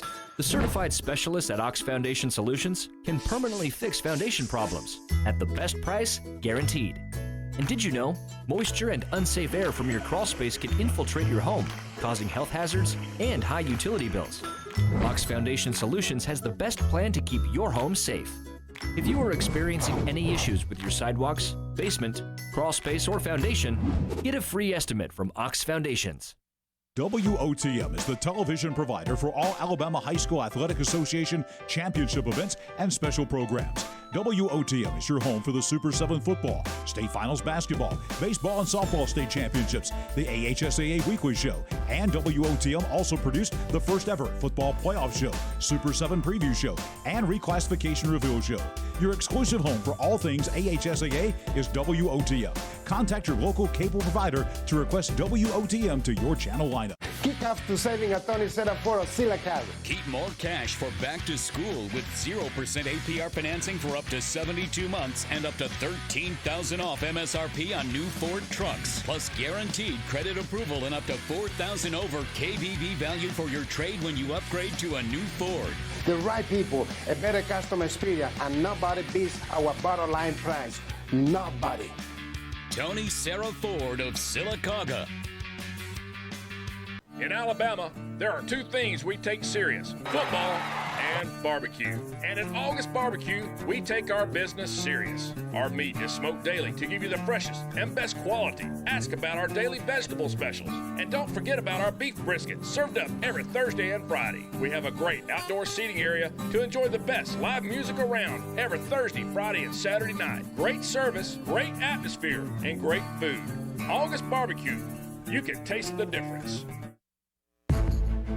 Plenty of good football here in the first half. Randolph County leading 20-0, but Fayetteville with a few key stops down the stretch to stay within striking distance. Let's talk about high school football around the state of Alabama and check out John Holder as well as David Holtzford and his David Holtzford highlights of the week. Back on the AHSAA Weekly, time for David Holtzford's highlights from games around the state of Alabama. Thank David for putting these highlights together. We'll begin with Carroll of Ozark and Enterprise. A lot of big plays here. Enterprise quarterback Quentin Hayes takes a snap, follows his blockers into the end zone for a touchdown. Hayes fakes an option in the second quarter, finds tight end White Darlington in the end zone for another TD. Later in the first half, Carroll's Brandon Robinson streaks 78 yards for a touchdown to pull the Eagles to within a touchdown. And Robinson again, he had a big night. He follows in the third quarter with an 80-yard touchdown run as he blows past the Enterprise defenders here. But Enterprise just too much, though, as they wind up winning the game 43-22. Next up, Hillcrest Evergreen at Carver of Birmingham. The Class 3A Jaguars score early when quarterback DeAndrea Mitchell finds DeJour McMillan with a quick pass and a quick touchdown. Trailing 7-0, Carver of Birmingham quarterback Christopher Blunt runs up the middle between two defenders. You'll see that right here to find the end zone, and that tied the game up at 7-7. Visiting Hillcrest making that long trip up north would strike back with Mitchell again connecting. We'll see that here in just a moment with Andrea McMillan as he outlegs the Rams defense for another Jaguars TD on the way to a 27-14 Hillcrest Evergreen win over Carver Birmingham in Birmingham. Next up, we go north into northeast Alabama. Spring Garden and Hoax Bluff meeting for the first time. Plenty of big plays. The Eagles handed the Panthers a 42-28 setback. Hoax Bluff quarterback rolls out here on a play-action pass, finds fullback Hunter Burke for a 44-yard touchdown connection. Later in the first half, Spring Garden's Riley Kirk finds Cooper Austin for a touchdown to pull within one, 21-20 at the half. But it was Hoax Bluff in the second half with their running back Tucker Griffin sealing the win with this strong run for a touchdown in the second half as Hoax Bluff goes on to win over Spring Garden 42-28. Coleman at Mars Hill Bible up in Florence. As we go further north, the 2A Panthers got a big boost on the opening kickoff. Senior Peyton Higgins runs 91 yards for a touchdown, the 8th kickoff return of his career, tying an AHSAA all-time state career mark. That was a huge way to begin the game here for Mars Hill Bible. The Class 6A Bearcats, they claw back, however. Quarterback Max Doolin rolling out, breaking a tackle, connecting with receiver Jeb Bartle for a touchdown for Coleman. The Mars Hill running back Justice McDaniel took over. You'll see him right here dashing 80 yards for the ceiling touchdown as the Panthers pulled the upset, winning 21-6 to hand Coleman its first loss of the season. A 2A beating a 6A. Drops the ball there, picks it up, and scores the touchdown up at Cox Creek Parkway in Florence. Volleyball action now in Montgomery between Trinity Presbyterian and Montgomery Catholic in the Dubberly Bowl. Trinity head coach Sarah Dubberly went head-to-head against her husband Sellers Dubberly, and the Wildcats crosstown rivals pick up the action here with Knight's middle hitter Julian Ferrams delivering a strong spike blocked by two Trinity defenders for the point. And then, of course, we've got Trinity's Emma Kate Smith. We'll see her coming up in just a moment, picking up the action with a strong hit. But this time, the Catholic defense rises to the occasion. Trinity pulls out the win 3-1. This is Hartselle in Russellville. At Russellville, running back Caleb Matthews scoring on this strong run for the Golden Tigers. Russellville then makes it 14-0 in the second quarter on this touchdown run. But the Tigers come storming back. Quarterback John Blackwood fires a pass to receiver Hudson Crow, who makes the defender miss as he races for the touchdown. Hartselle dominated the second half en route to a 38-14 win at Russellville. Scottsboro at North Jackson. Visiting Scottsboro strikes first. Javaris Branford finding the end zone for a quick 6-0 lead for the Wildcats. North Jackson quarterback Dalton Morris coming up here. He connects with Kyle Posey to tie the game up at 6-6 on this touchdown pass. But Scottsboro seals the 22-6 win with a trick play of sorts. Receiver Gavin McCrary goes in motion, taking a handoff, pulling up, and passing to a wide open receiver for the winning touchdown. We're going north-south, north-south. Let's go back south. Prattville Christian quarterback James Chansey takes the quarterback run, makes the defenders miss. He dives in for the touchdown, putting the Panthers up 7-6 over Thorsby. This time it's Thorsby quarterback Brody Barnett tries to take it around the corner, but he's brought down by 22 Kenneth Gunn. In overtime now, PCA quarterback scrambles out of the pocket. He's going to be picked off by defensive back Remington Taylor. And now all Thorsby needs is a score to win it, and Brody Barnett hands it off to A.J. Smith, who takes it around the corner and just gets in the end zone for a walk-off touchdown as Thorsby wins over Prattville Christian 20-14 in overtime. Going further south now to Mobile, Powers, T.R. Miller, and UMS Wright. This is T.R. Miller quarterback Joseph Jernigan faking a handoff, keeping it around for this long touchdown run to pull within 7-6 in the first half. UMS Wright turns to quarterback Trey Singleton, who finds Cole Blaylock wide open for this easy walk into the end zone. And he's going to follow that up with a toss to Peter Colby Stafford for the final UMS touchdown as the Bulldogs hang on to win over T.R. Miller 21-12 at Cooper Stadium in Mobile. And we'll close this week's highlights with the defensive battle in Birmingham's Lawson Field between Jackson Olin and Fayetteville, the AHSAA TV Game of the Week, produced right here by WOTM. Jackson Olin pulling a little trickery on the opening kickoff, pulling off the short pooch kick as Michael McCurdy sprints down and recovers for the Mustangs. The Fairfield defense rose up, however, and prevents a score there. The game still scoreless in the second quarter. Jackson Olin defensive end Cason Boston sacks the Tigers quarterback in the backfield. And now we'll move ahead to Jackson Olin's winning touchdown drive. Big Jordan Crawford plowing off tackle into the end zone as Jackson Olin wins the defensive slugfest 7-0. If you have clips that you would like to send in to be featured right here with David Holsford's Plays of the Week, go to dholsford@ahsaa.com. Email him those clips.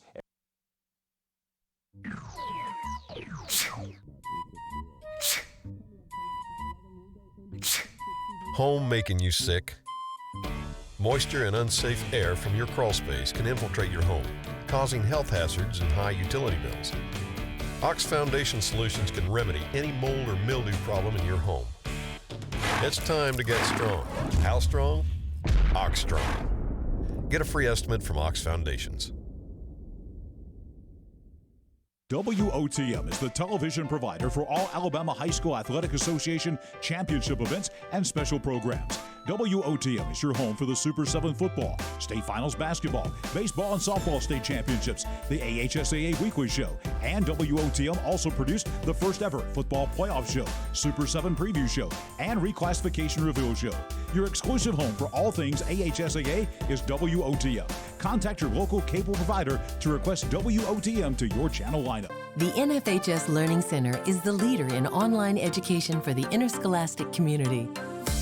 At nfhslearn.com, you can find over 70 courses, including more than 30 free courses, such as concussion in sports, heat illness prevention, sudden cardiac arrest, and protecting students from abuse. To learn more, visit the NFHS Learning Center.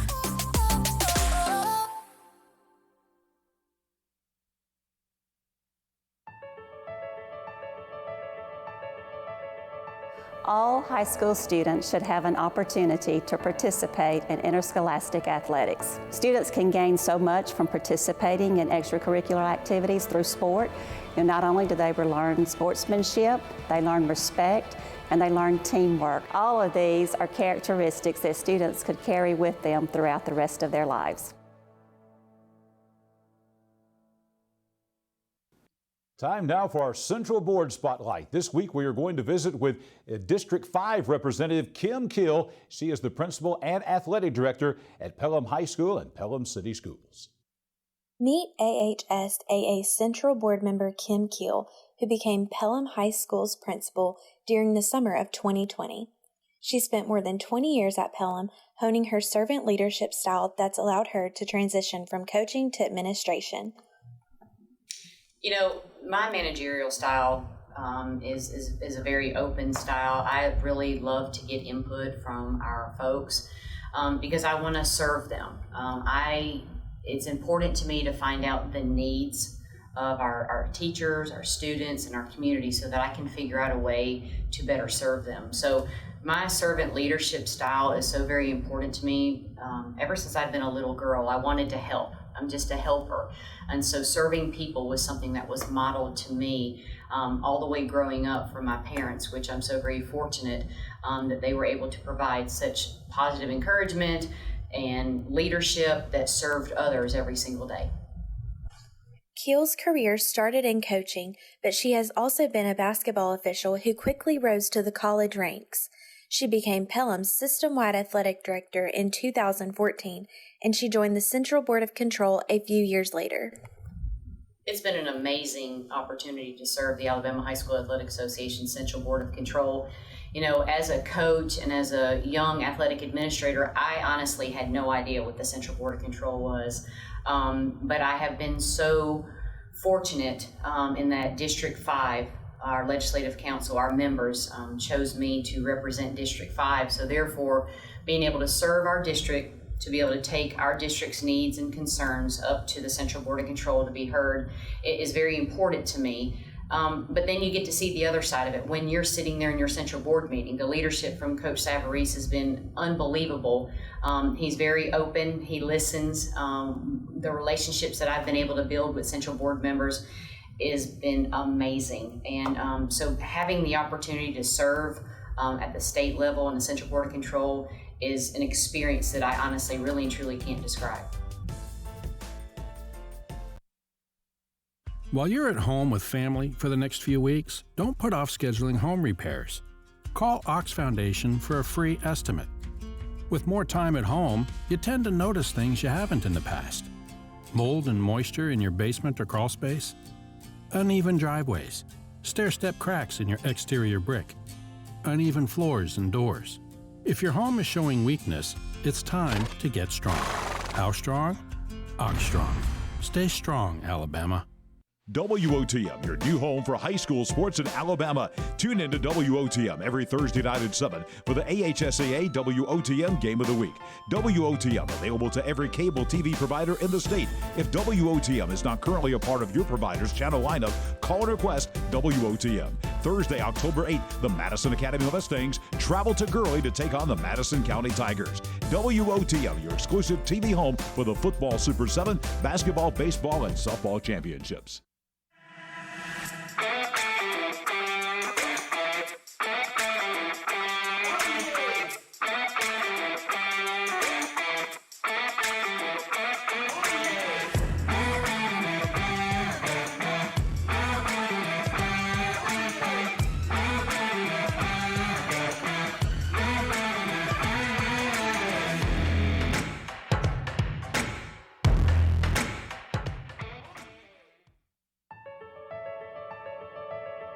Without our contest officials, we would have no contest. I truly encourage our parents to be a shining example of sportsmanship regarding our contest officials and setting example for everyone, as well as coaches and fans across this state, to treat our officials with respect.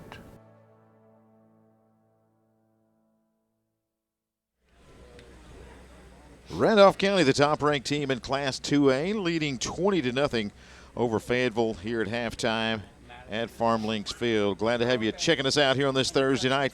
Tommy Wood along with Coach Rick Rhodes as we are here on this Thursday night. Plenty of good football action tonight in this first half.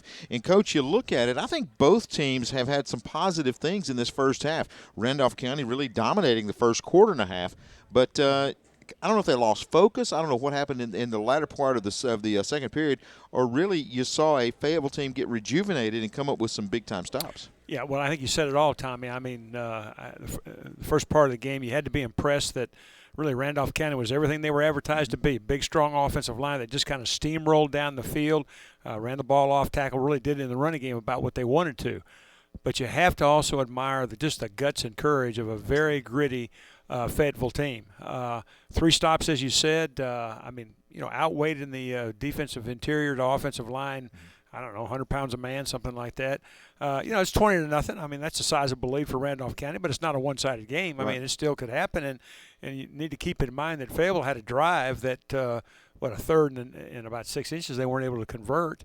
And then, as you said, stopped Randolph County deep in Fayetteville territory. So, I mean, I think there's plenty of good things for both teams to talk about at halftime, and of course there's things to be corrected as well. Yeah, I think if you're Coach Pat Prestridge, you try to get your team back and focused again on this second half and go, hey, we got to get that offense stirring like it was in the first half, because when you look at these highlights from the first period, you're talking about an offense that was a juggernaut. This was a team that was mashing people at the point of attack, and J.D. Till here on a long run gets it down deep into Fayetteville territory, and after that just walks into the end zone. And Coach, we saw an offensive line playing extremely well, and it carried over to the defense. They had pressure all night, but a big play right here as Pacey DeLoach keeps the Wolves going, but that defensive front too much. Yeah, it really was, and that play right there is very indicative of the first 2/3 of the first half. Just power football and just huge cavernous holes to run through. And just, I don't know what they averaged per run in the first quarter and a half. And this was a huge play in the game. This is a 4th and about 6 inches, tried to get outside, just nowhere to go. But the Wolf defense will stiffen right here. Able to force some turnovers, able to get some bad plays. And, still big uphill climb for Fayetteville, but be interesting to see how this half goes. You talk about teams and games being won in the trenches. Pretty much the trench advantage right now is for Randolph County, but you see the fight in that Fayetteville defensive front, able to knife through, find some gaps, and create some problems in the backfield. I would like to see their front slant and move more. They did a lot of submarining in the first half. It really takes your pursuit away, and it really doesn't do much to negate the blocking scheme. If they could find a way to move that front, create some confusion, they do have some guys that could run, and they can create some problems, but there's just such a big size advantage for Randolph County, and that big front moves pretty well too. It's definitely going to be tough. And a lot of the same guys we talk about offensively in the trenches getting things done, they do it on the defensive front as well. Coach, you said a very athletic defensive front for Randolph County, and they have created all kinds of problems for that Fayetteville offense. Yeah, they really have. And, in the passing game, Fayetteville has had some success. But when they have gone off of their first option and try to maybe get the ball downfield more or go to a second or third choice, there's just not time to do that. The success they have had offensively has either been on quickly thrown balls, hitches, outs, things like that, or scramble plays. They had a couple scramble plays where DeLoach was able to get to the outside, maybe an out route went down the sideline, and that was, I think, their biggest play of the half. So they have to have some creativity in their offense, but they've got to avoid negative yardage plays. And, of course, if you can't run the football a lick, it makes it much tougher. Yeah, they're unable to get any kind of push up front or any kind of gap. And we knew coming in that Randolph County secondary, very inexperienced, and you saw that early. They have been tested a couple of times this year and again, gave up a few plays there in the first half. But overall, I think a Randolph County team that is very solid from top to bottom, offensively, defensively. We did see in the kicking game not having a lot of success kicking. We saw in warm-ups doing a great job, but in the game, again, missing some extra points and some field goals. So, but this Randolph County team is very, very good, and they're going to be fun to watch the rest of the way. Yeah, it really will be. And again, the second half, I mean, who knows? 20-0, three touchdowns. That's certainly not insurmountable. But I think Fayetteville's going to have to make a statement. Boy, if they could score quicker and start the second half, make it a 2-score game, who knows? Randolph County gets the ball first when we come back and open up the second half right here. It's high school football on WOTM, brought to you by Ox Foundations.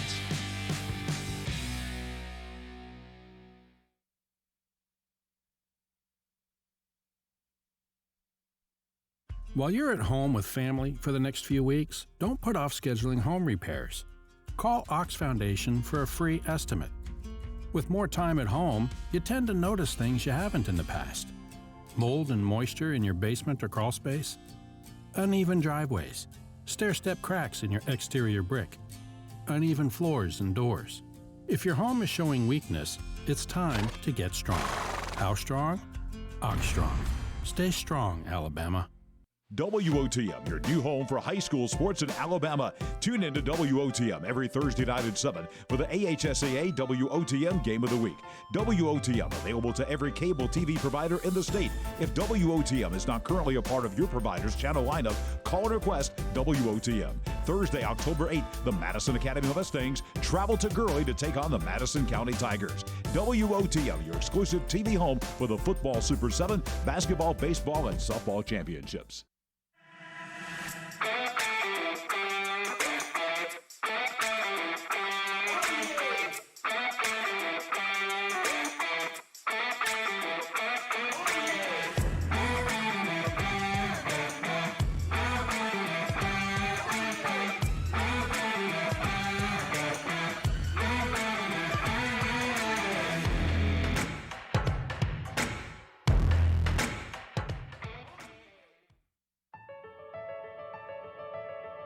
Without our contest officials, we would have no contest.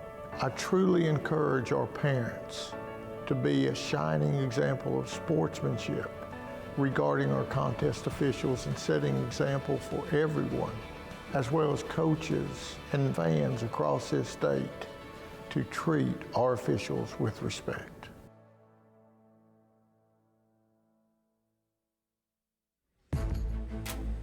Welcome back here at WOTM. Hey, if WOTM's not part of your provider's channel lineup, you're watching online, you need to do yourself a favor and call and request that they add WOTM. Very simple to do. Call your provider and say, look, it's time to add WOTM. Great programming each and every week throughout the year. Again, just get in touch with them because we are your exclusive TV home for all the AHSAA championship events. And, of course, that includes the Super 7 at Bryant-Denny Stadium in December. Also the basketball championships, baseball and softball as well. And you can catch them all right here on WOTM, your exclusive TV home for the AHSAA championship events. 20-0 our score. All right, Tommy, I'm drawing plays up again. I see here. that. I Yeah, mean, you've gone over there and kind of pulled out the notebook and trying to come up with a defense to slow down an offense that outweighs you by about 100 pounds a man. Tommy, I really like my first defense better. It was a lot more effective when I could play 15. 15 would help a lot. Coach John Limbaugh, of course, probably at halftime wishing he could come up with 15 as he makes his way back out here trying to find a way defensively to slow him down. And like I said, in the second period, this Fayetteville team shows what they're made of because they are going and going toe-to-toe with the number one team in Class 2A. And those big three stops there toward the end of the half could not have made that guy happy right there because he knows that 3 more touchdowns and this game's out of reach. Yeah, and also the consistency that he wants on offense just wasn't there. And you almost want to say, well, heck, you just got to play a goal line defense. I mean, you got 11 guys in the box. You've got to play a 6-5 or something like that. But if you do, and they pop that first line like they've done so many times, it's going to the house because there's no second-level defense right there. So it creates lots of problems. So the Randolph County offense will be on the field first. J.D. Teal back to return the kick from Levi Phillips. Good look there at the junior. And Fayetteville will kick it off to open up this second half. Short pooch kick, gonna hit, and Teal will field it and break a tackle at the 40-yard line or 30-yard line out to the 40, and he'll step out of bounds. Pretty good return there out to about the 42-yard line, and that's where the Tigers will start first down at 10 as they will get the first offensive possession. There's a quarterback leading them out, Avion Willis, 6'3", 190-pound junior. As he'll bring the Tigers out to open up this third period. Quite sure we're going to see more of the same. You see the full house backfield again. And Bailey will break it and go to the outside. He'll come back to McKissick, and he'll spin inside, break a tackle at midfield. McKissick taking it down to the 45-yard line. That's good for an Amherst first down for the Tigers, as he found a little bit of running room right there in the middle of that defensive front.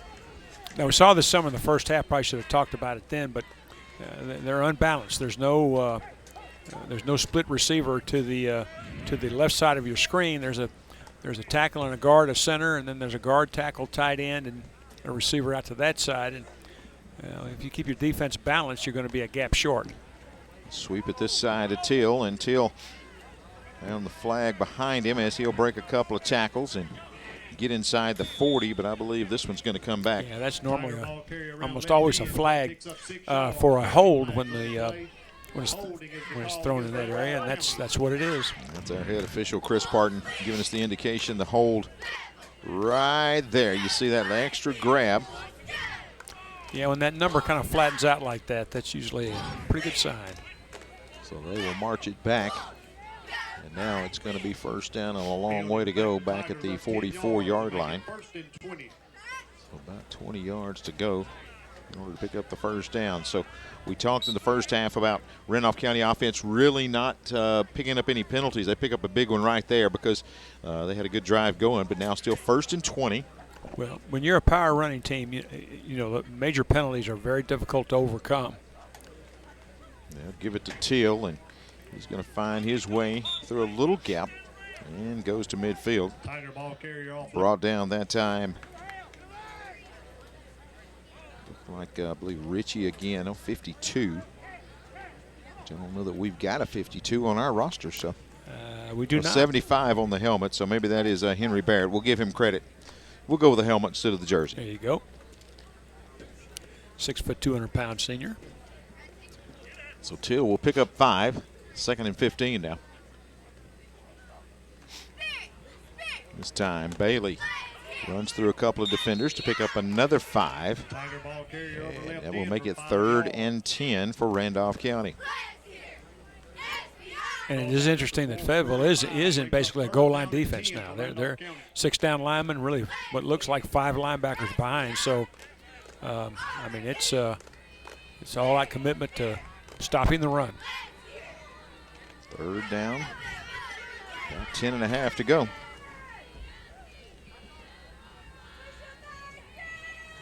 First drive of the second half. And back is Willis. Willis throwing it deep, got a man, catch is made to the 10, to the 5, and into the house. Goes number 11, Jake Smith, on a touchdown pass from Avion Willis. Nice adjustment by Smith. I want to say this is a deep crossing route off of bootleg action, and really a nice job. I thought the ball might be overthrown a little bit there. You see the boot action and the roll to the left of your screen. You're going to see it at the bottom of the screen, crossing right there. And a nice fingertip catch right there, and he knows what to do with it after he hauls that baby in. 26-0 the score. And Smith will take it into the end zone. The extra point is up, and it is good. So a 27-0 lead for Randolph County as they cash it in on their first offensive possession of the second half. Pretty nice job. You know, every bootleg pass has somebody in the flat. It has somebody dropping across the middle deep, and that's exactly the route that was run by Smith that time, and just laid out there really nice. Gave Smith a chance to run under it. And well, the way that Randolph County has run so much, you got to respect it. And that time, it just comes back, and they're able to get somebody deep. Of course, we want to thank all the folks that bring you high school football. We appreciate Talladega County Probate Judge Randy Jinks as he is helping to bring you this ball game tonight. And Randy Jinks and the folks in the Probate Judge's office, we appreciate them supporting high school football on WOTM. And this Fayetteville Wolves and Randolph County Tiger matchup. But when you run so many cross-buck plays or inside dives or off-tackle plays, it's a natural tendency, even on 3rd and 10, for a defense to expect the run. So they have to react. And then the way that Randolph County, when you've only thrown, 17 passes all year, you really forget about that pass, and that one guy sneaks behind you, and they're able to get a 45-yard touchdown pass. Yeah, and you know, they're not just runs. They're all-out assaults. Kick on the ground and scoots through, and it will be recovered. It will be Fayetteville football, 1st down and 10. That guy again, Henry Barrett, able to get on it.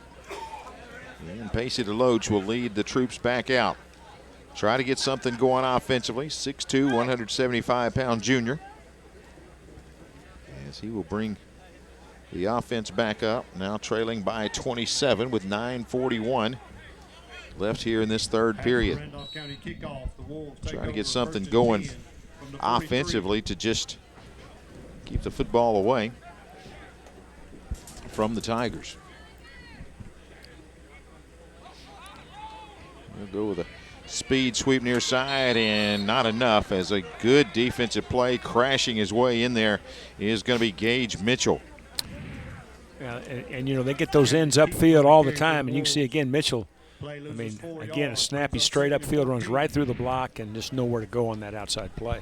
Both defensive ends, Noah Turner, Gage Mitchell, those guys that are coming on the perimeter, those are big guys, but they are able to really get the penetration, and they're making plays in the backfield. They've got great quickness. Well, and the thing about it is, when you're able to get upfield like that, you kind of set a fence, and you shorten the field. And even if you don't make the play, you force such a radical inside cut that there's plenty of your buddies in there to make plays. So just excellent concept defensively. There was a penalty. It was declined. So 2nd and 14, and Deloach to the air. Good pass. Positive yardage out there as he finds Zeke Deloach. And he will get, looks like about half of it left. So it's going to bring up 3rd down and 7. Again, working those little short individual routes that have been successful. Big play right here. I think if you're Fayetteville, you've got to try to stay on the field offensively. Yeah, you definitely don't. 27. You definitely don't want to 3 and out. And Deloach rolls to the left, dumps it off short. Catch is made, and inside midfield to about the 49-yard line. Looks like he did get the 1st down. Let's see, just a little dump-off pass right here. Yeah, it just runs a sprint out, and I'm not sure if that's a design play or not, or whether it's just dumped out, but it's going to pick up 6, which is going to leave them a yard short. So I think 4th and a yard. I think they're going to go. Offense staying on the field right now. Look for a hard snap count. I don't know if you want to give Randolph County the ball here, as they will go shotgun. Deloach sets up, and they will roll to the left. Now roll back and in trouble and going down. Tackle in the backfield this time, Noah Turner. As Kason Bryant goes to the side, I don't know that he was sure. Actually, that was actually Richie on the play. When he rolls left, there's nowhere to go. It almost looked like he was expecting someone to come back the other way in a reverse or something like that. As you can see, he extends the ball, and then he's just trying to make something happen, and something does happen. Unfortunately, it's not good for him. Nice heads-up play there by Noah Turner. Tigers with a big stop there. They'll have it 1st down and 10. About the 46-yard line of Fayetteville. Good-looking offensive line. Turner, that's the thing about when you're talking 2A football, you pretty much aren't going to go to the sideline and celebrate after a big play like this. You're going to go back to the huddle on the other side, and it's 1st down and 10. They'll go to Till. Till looking for the corner, and good pursuit out there by Fayetteville. They'll hold him to about a 1-yard gain. And he went down there. He does get back up. That's Jacob Weiss. He kind of grabbed his wrist, just like he's doing now. And I think stay in there or not. I don't know whether it's his ribs or his wrist. It looked like he got kicked as he went to make the tackle, but that happened on the other side of the field. Not really sure. 2nd down and 9 for the Tigers. Here comes Till. Till cuts it back inside, and good gain for J.D. Till. Tiger ball carry around right guard. Play picks up 11 yards. He'll get 11. Another first down for J.D. Till. Just another 35. Another off tackle play. Just again, down blocks and kick outs and lead through. Been very, very successful tonight. Everything's just downhill. Just constant pressure on this Fayetteville defense, and Randolph County just getting great blocks at the point of attack. McKissick going to try to get something up the middle, and he will be stopped after a few yards. Lots of traffic. A lot of bodies in there. McKissick able to pick up a few. You run that play right there because there's so much concentration on Till and the deep backs and Right. Bailey. If you sneak that fullback in there and he gets a crease, he can be 7, 8 yards down the field in a hurry. Tough going though, because it's a true goal line defense they're running against a good bit of the time. 6 down linemen and 5 defenders stacked right in behind it. There's not a Fayetteville defender deeper than about 5 yards. 2nd down and a short 9. They'll go left side, and nothing there that time. Trying to find Jonathan Wilson over on the left-hand side. And that Fayetteville defense up to the stop brings up a 3rd down and 8. Once again, that's Camden Keaton in the backfield. Yeah, you're getting a little bit of a numbers game. If you've got 5 blockers and I got 8 defenders, I got a pretty good chance of stopping you. I don't care, how much bigger and stronger you are, and Fayetteville has stacked the line so much that we're starting to get some of that. Selling out to stop the run.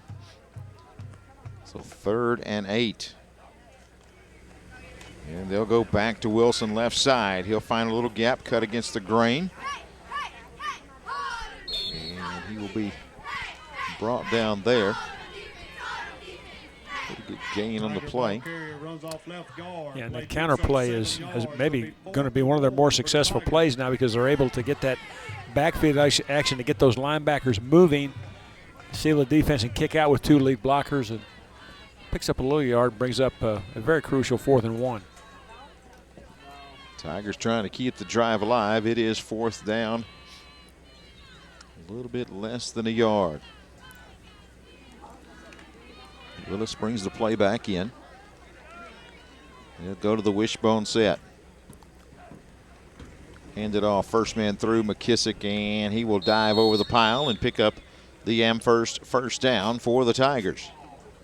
Tiger ball carrier off right guard. Play picks up 3 yards. Slow to get up there defensively is going to be Ritchie. Yeah, this is the fullback dive and big hit right there in the hole, but not enough to keep from getting Ritchie going to another check out. Tiger first down. Yeah, he got popped pretty good. Yeah. First down and 10. Wishbone set behind Willis. He'll hand it off left side. Bailey chopped down. Good play defensively. They will bring him down again, and that's going to be Barrett. Play picks up 1 yard. As he will chop him down after a gain of 1, 2nd and long. And that front is causing some schematic problems for Randolph County. You're seeing more green shirts that are unblocked in the hole than we did in the first half. 2nd down and 9. Oh, big time block at the point of attack. You heard the pads pop, and Till able to scoot through for a couple of yards there. Sets up 3rd and long. That was a sure enough kick out block. Whew. Go back and take a look at this. When he pulls out, look to the right of your here screen. Here it comes. Just he wasn't in the screen very long. I think that was the fullback leading on the 9 technique. 3rd and 5 right here, and they'll sweep it to the right side. Teal bounces it out. Teal needs a block on the perimeter. Nope, just shows the speed and going to lose it out of bounds at about the 1 as he tried to reach for the pylon, and the ball slips out. It'll be 1st down and goal at the 1. You see Teal right here. At the last moment, he's going to try to stick that ball out, and when he does, he loses it. And really, if there was a replay in this game, I'm not sure that ball would not have been a touchback if in fact went over the pylon, because he definitely lost possession of the ball inbounds. Well, inside the Sarah Automotive red zone, it's 1st down and goal for the Tigers. These linemen, you see them getting foot to foot out there. And they're just going to power the ball to Bailey left side, and he will bounce once and then go in the end zone. So the Tigers are in there again, 33-0 now. Randolph County with a lead, 3:46 left, and we've got a player down. And you saw Bailey when he was hit defensively. When he bounced, he was looking down at the player that was hit. I don't know if he knew, but again, a big hit in there again. And that's going to be Jacob Weiss as he hits Bailey right there. Yeah, boy, yeah, he gets popped pretty good. And you see Bailey just stopped as he turned in the goal line to look back because he realized Weiss kind of hit him in an awkward position. Yeah, and he really kind of leads with his head right through there. It's a heck of a collision, and I think that I'm not sure he's going to be wearing that helmet on his head for the rest of the night. Kick is up and good. 3:46 remaining. Tigers take a 34-0 lead here at Farm Links Field. Your neighborhood Grub Mart is your one-stop shop for everything you need when you're on the go. Grub Mart features the best prices on Coke and Pepsi products and is the home to the 99-cent bag of ice every day. And Grub Mart is your exclusive home for the popcorn bucket. Purchase yours for only $5.99, then bring it for free refills throughout the year. And save every day with your Grub Mart Super Saver card. When you're on the go, it's good to know Grub Mart has everything you need. Gas, diesel, and delicious Oleo donuts. In business over 78 years, visit your local Grub Mart today. Without our contest officials, we would have no contest. I truly encourage our parents to be a shining example of sportsmanship regarding our contest officials and setting example for everyone, as well as coaches and fans across this state, to treat our officials with respect.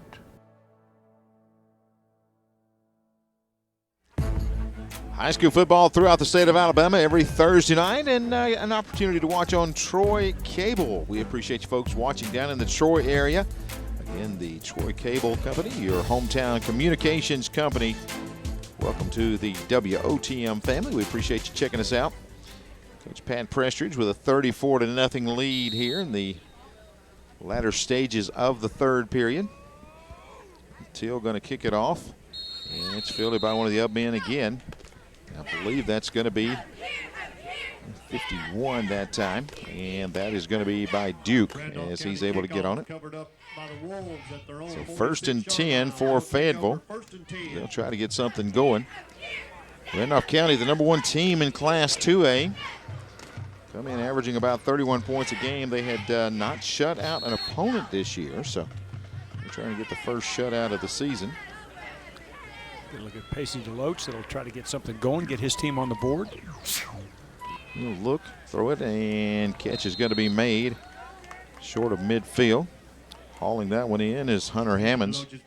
He's had a couple of good catches tonight. Just hooked up right in front of Jake Smith, and Smith made a nice tackle. You know, those short passes don't hurt you if you make those sure tackles, and that's exactly what that young man did on that particular play.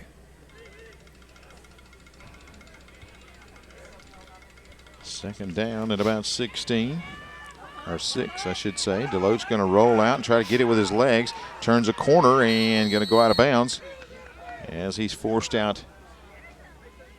Looks like he did get hammered pretty good over here in the waist, but a good opportunity right there. When you look out and there's just nobody defensively, or nowhere to put that football, you get what you can, and he's going to set it up 3rd down in less than a yard.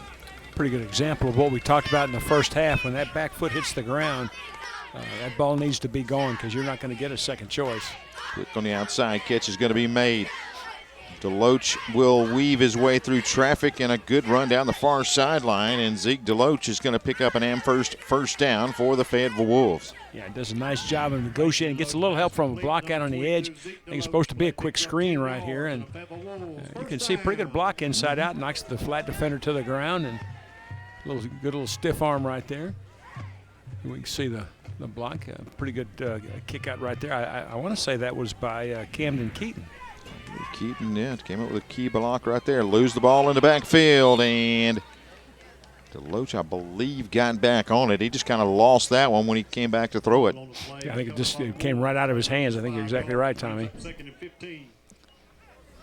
it's going to be 2nd and long. I think just when he comes back, getting ready to throw, just slipped out of his hands. Yeah. Of course, you know, this is the fall of the year, and the dew gets pretty heavy, and you know, sometimes that ball boy becomes real important. A loss of 6 makes it 2nd and 16. DeLoach back to pass again, steps away from pressure. Nope, brought down. Tried to escape the pressure, but he's going to be hauled in. That's McKissick bringing him down for the sack, and it's going to be 3rd and long. Yeah, McKissick does a nice job of coming right up the chute and pressure, and then watch him retrace and work back and just get that left hand on DeLoach and pull him down. So 3rd down and 20. Tell you what, he's going to sleep good tonight now. I don't think he's been off the field He's at all. been busy. 3rd down, about 20. DeLoach throws it incomplete. Going to be Stopping the clock with 1:43 left in the third and 4th down and 20. And that's one thing that a lot of folks don't understand is when you get down in the 1A, 2A, 3A level and you're playing both ways, if you have a player that you can't play for the first period or you have a big injury, you've lost really, in essence, 3 to 4 players because when you look around at all the different things that they do, for McKissick, like we said, we've called his name defensively. He's been there at fullback. And, rotating these players in and out, trying to get them fresh is something else that a lot of coaches really have to learn to do when you become a head coach at a lower classification. Yeah, for example, like Deloach, if you would lose him, you'd lose your quarterback, you'd lose your safety, you'd lose your punter. Mm-hmm. I mean, it's a pretty good loss. Mm-hmm. Absolutely. And it's just the way that it works in small schools, and it's a little bit different game. So we've called a lot of players on both sides of the football tonight for both sides, and they will get to rest easy tonight. We're going to see probably some fresh faces coming into the ball game. And moving into quarterback is Jonathan Wilson. We've seen him at tailback. He's a sophomore quarterback. He'll take it, hand it off, and coming to the near side, running out across the 30-yard line on the carry that time is Austin Terrell. Big back for a ninth grader. Kind of reminded me of Cookie Gilchrist. You don't remember Cookie, do you? I'm afraid I don't remember that one, Coach. Cookie Gilchrist came from the Canadian League and played for the Denver Broncos. Had a big rep, big guy that could really run, always kind of up and down. I think it's important that guys get their old AFL statistics from the 60s, Tommy. Okay. You're taking us way on back that time now. Good run by Terrell, though. This time they'll go to the left side, and not as much success on that carry. It's number 14, which I do not have on my roster. So 2nd down and 10. And we wind under a minute left in this third period. 2nd down and about 10 yards to go. And it's a good opportunity to get these younger guys in the ball game and a chance to get them some playing time and the opportunity to get that game action. You never know when you're going to need them. We talked about depth, and you never know. I mean, this is a team that will be going in the playoffs, and some of those young guys may have to step up. Markel Lee on that carry. Doesn't get a whole lot, and that's going to be it for the third. It's all Randolph County. They lead by 34 as we head to the fourth period. Number 1 in Class 2A putting their stamp on it here on the road.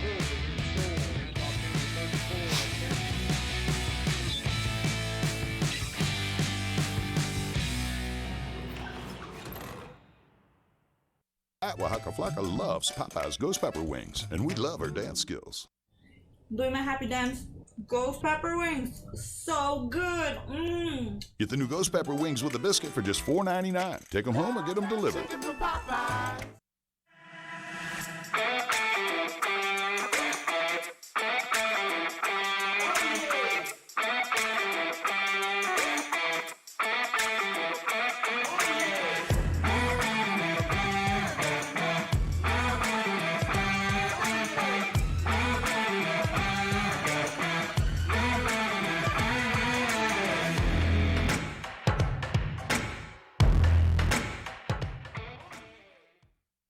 Cap seriously loves Papa's hot honey chicken, and he's not lying. Try.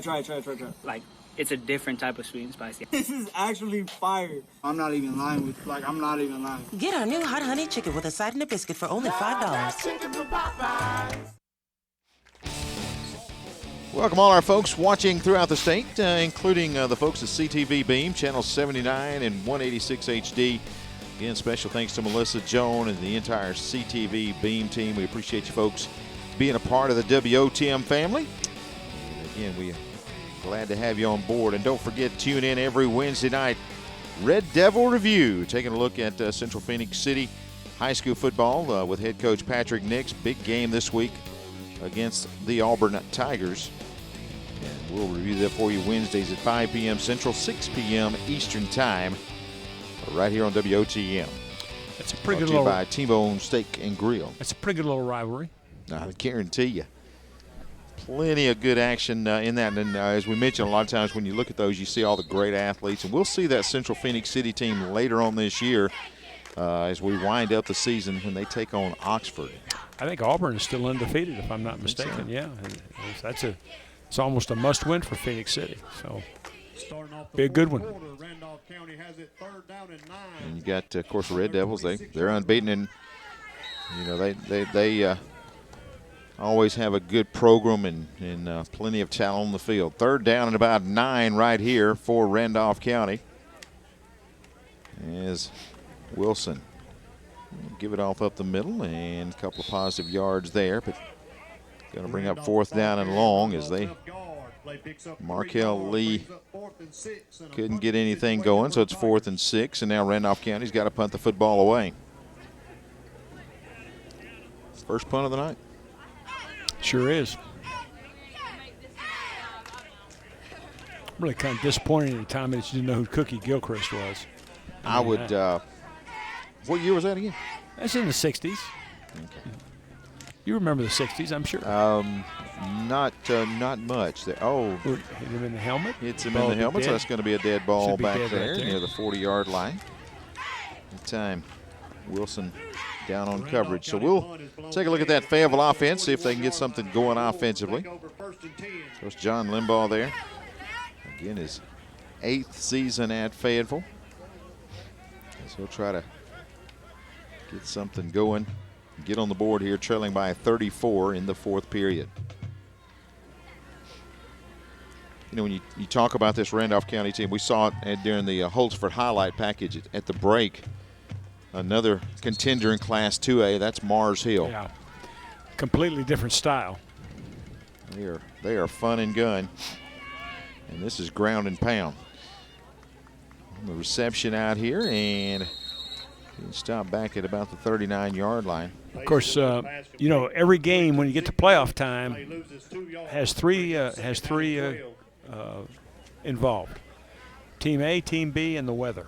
Absolutely. And sometimes, in some of those nights, this ground and pound can really serve you to your advantage because the weather will get a little testy.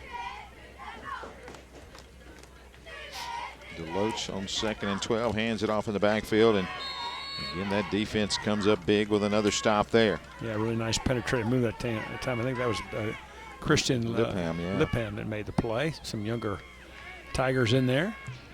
Yeah, Randolph County holding down that #1 spot. Mars Hill Bible, though, as they got a win last week. Impressive, and they are in at #2 as they got that win over Coleman, which was undefeated at the time. I was going to say a good Coleman team. Red Bay in at 3, of course. Leroy always in there. They're at #4. GW Long is 5. Now Lynette will play Randolph County October 16th. Lynette right now at #6, and of course they won it all last year. That would be a fun game to see right there. DeLoach rolls out, tries to come back on the other side, and it's going to be picked off. Hauling that one in is going to be Markel Lee, and he will be tracked down. But the INT by Markel Lee, and Randolph County's got it 1st and 10. Well, did a little half roll and tried to throw a post on a throwback route, but Lee is going to undercut the route. I mean, just like it's drawn up, and really, it looks like he was out to practice early. See the half roll, watch him flip back, try to hit the post coming over the middle, but Lee undercuts the route and just right where he's supposed to be. And what a big-time play by that young man. So Markel Lee will set up Randolph County. 1st and 10 with 9:43 left in the ball game, and that guy right there has been all over the field tonight, and he's taken some big hits as well. And the Tigers come out in the wishbone. Of course, they'll hand it off. Terrell on the carry, pick up a couple. We talked during the break, when you look at this offensive front, and this is the 2nd unit. I mean, you're talking guys out there that 9th and 10th graders, and there's still plenty of size up front. And that guy right there in the backfield, that freshman, that's a good size running back for a 9th grader. Well, you look right there. I mean, those guys are pretty healthy young men. Lipham, McNear. Also Wilson in there. As they will come up and try to keep this offense on the field for a while. 2nd and long here. Not a whole lot of room. And again, you go back to that numbers game, Coach, and you see how many folks are just up there in the box. And they obviously they don't expect Randolph County to throw the football here, so they're going to bring all the pressure up at the line of scrimmage. Yeah, they'll bring everybody that they possibly can up in there and try to fill all those gaps and have 2 or 3 standing behind them unblocked, hopefully to make the tackle. Look there at Camden Keaton, who has had some plays tonight. Absolutely. Jonathan Wilson, sophomore quarterback. He'll go to Terrell on the right side on 3rd and long, and Terrell able to carry a Wolf for a couple of yards, but it's going to bring up 4th down and 5 for the Tigers. And a stop over there looked like that time was Blake Ritchie. And got up a little bit slow after that one. There's Zeke DeLoach back to return the punt. J.D. Till to punt it away. As he will get it out of there. And fair catch called for by DeLoach. He'll field it at the 21-yard line, and Fayetteville will have it 1st down and 10. Well, of course, at this point, I mean, you know, the end result of the contest is not in doubt, but Fayetteville, again, remember, they're still alive for a playoff berth. They would love to punch one in here, build some momentum, get a little confidence. And I expect they'll keep running their offense and try to get a big play. Fayetteville still on the road the next 2 weeks. Go to B.B. Comer and then to Lafayette. And they'll round out the region play at home against Ranburne before playing Childersburg in the season finale. Throw on the outside. A couple of missed tackles there and good tough running. Yeah, good throw and catch, and a nice job of making people miss after the catch there by Cadence Barrett, the 150-pound sophomore.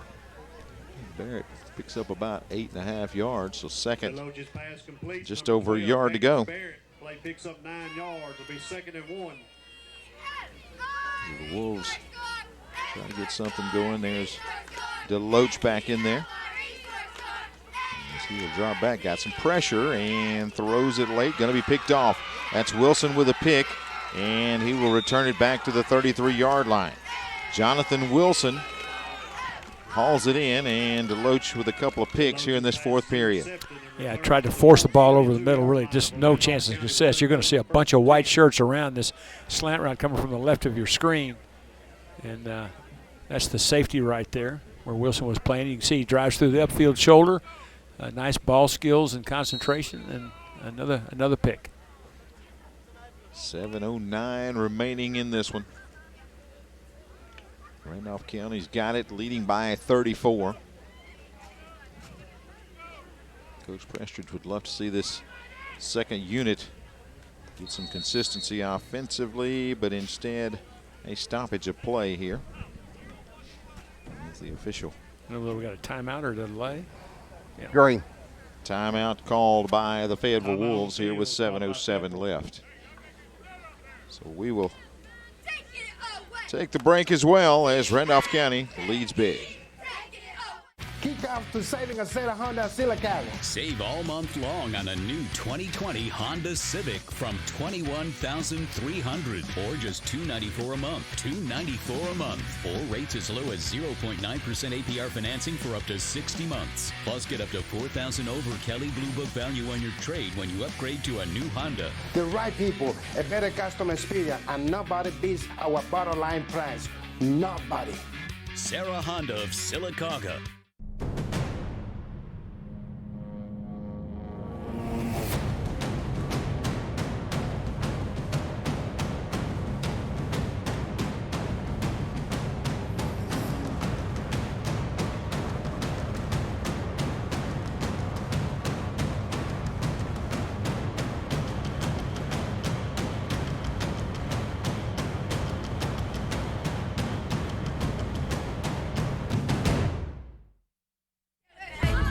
Well, if you want to know what's going on in the world of sports, check out these two guys right here, Gerhard Methengani and John Holder. A program called Overtime. It's Monday through Wednesdays, 9 p.m. till 10 p.m. High school football, a little college football as well. If it's happening, you'll find out right here on WOTM, and it's Overtime with Gerhard Methengani and John Holder, Monday through Wednesday, 9 till 10. Fun show. A couple of great guys right there. Very informative show for sure. 34-0 our score here. Randolph County with a lead. Coach Pat Prestridge trying to get his troops going here with the second unit here on 1st down and 10. They've got the football at the Fayetteville 33-yard line. As they will come to the line. Go from the wishbone set yet again. Hand it off. Good running room on the right side this time. Out in the open field, down the far sideline, showing speed. And into the end zone is going to be Terrell as he will take it in. Austin Terrell, the freshman, in for the Tigers. And a 40-0 Randolph County lead. Well, this is the off-tackle play. Again, what's going to impress you about this is watch the speed here. Gets in the secondary, turns on the afterburners, and just outruns the Fayetteville Wolves secondary. It's a pretty good combination of size and speed. Now, we may see a little more of him over the years, huh? I guarantee that's a big guy. And when he turned the corner, I thought they had an angle on him. He just outran the angle. As the extra point is up and good by Gavin Caldwell. And a 41-0 Tiger lead. Well, yeah, pretty good future for that freshman right there. Yeah, just a ninth grader. And that's one thing that you see in games when you can get these guys in on a Friday night or a Thursday night in this case and get them some experience in 9th and 10th grade, they are so much more prepared for that 11th and 12th grade year. Well, absolutely, and you never know when you're going to need them.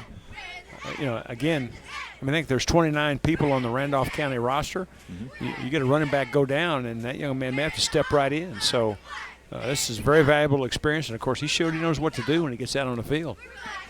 That time the offensive line on the right side also a couple of big blocks there. They're able to, again, open up a big hole and takes advantage of it. Well, the night has deteriorated for Coach Limbaugh and his ball club, but I still think that when they look at the film, they're going to see some guys that played pretty darn hard, and I think there's going to be some things to build on.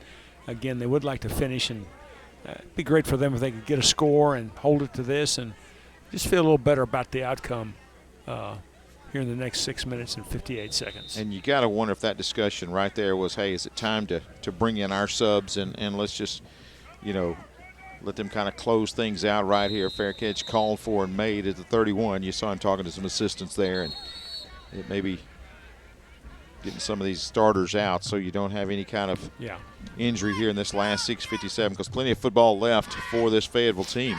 And see if maybe they played a little more close to the vest and just, keep the clock moving a little bit and just get out here and try to keep everybody intact. We'll see. Tigers lead by 41. And there's Ashton Williams, a 10th grader. Looks like he's preparing to go in. Ethan Presley, that's a 10th grader. Looks like he's about to head in. There's Barrett in the huddle, and we do see Henry Barrett also in the huddle, so he may stick with Deloach and then one more time to try to get something going and see if they can get some confidence going. They're trying to count folks. That usually means you're bringing in some new folks. Yeah, usually you're trying to make sure you got all hands on deck. And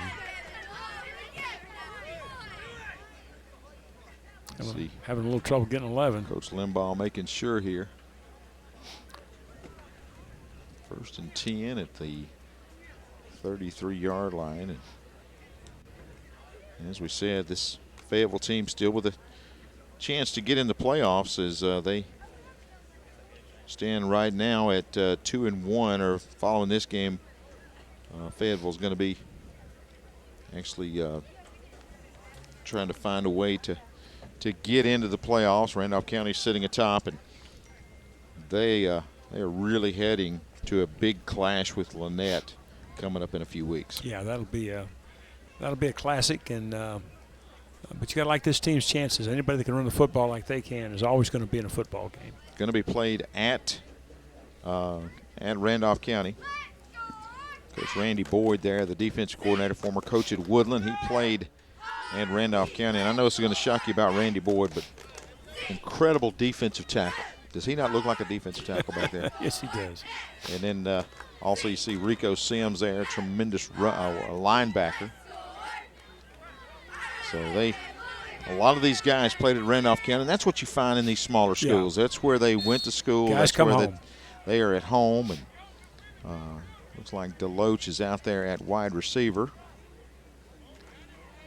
And the keeper coming to the near side and slipping through one tackle. That time, Brady Ritchie. Number 33, Brady as he will carry it off right tackle. A little bit of a wildcat look right there. Ritchie by trade as a running back. Maybe what they go with here in these final stages. As it looks like they will stick with that formation. And he will take it again, same play, cuts it back in, and going to be stopped in there by Christian Lipham. Lipham, a junior. Number 33, Brady He's had a pretty good night, and he's not a small one either. No, he's not. Good looking player. And you know, you mentioned about their defense. I've been impressed with their defense. Mm-hmm. You know, they've shown good ball hawking skills, and they can move. And of course, that's the other thing that happens as you get into playoff time. Those defenses have to shine. Yeah, Randolph County is just a very solid team. Ritchie going to throw it, looking forward to Loach, and incomplete, but a flag on the play. Coverage down there by Sandavian Hardnett. And they may have gotten him with some interference there. Let's see. As they were looking for Pacey DeLoach down the hash. And head official Chris Parton will sort it out.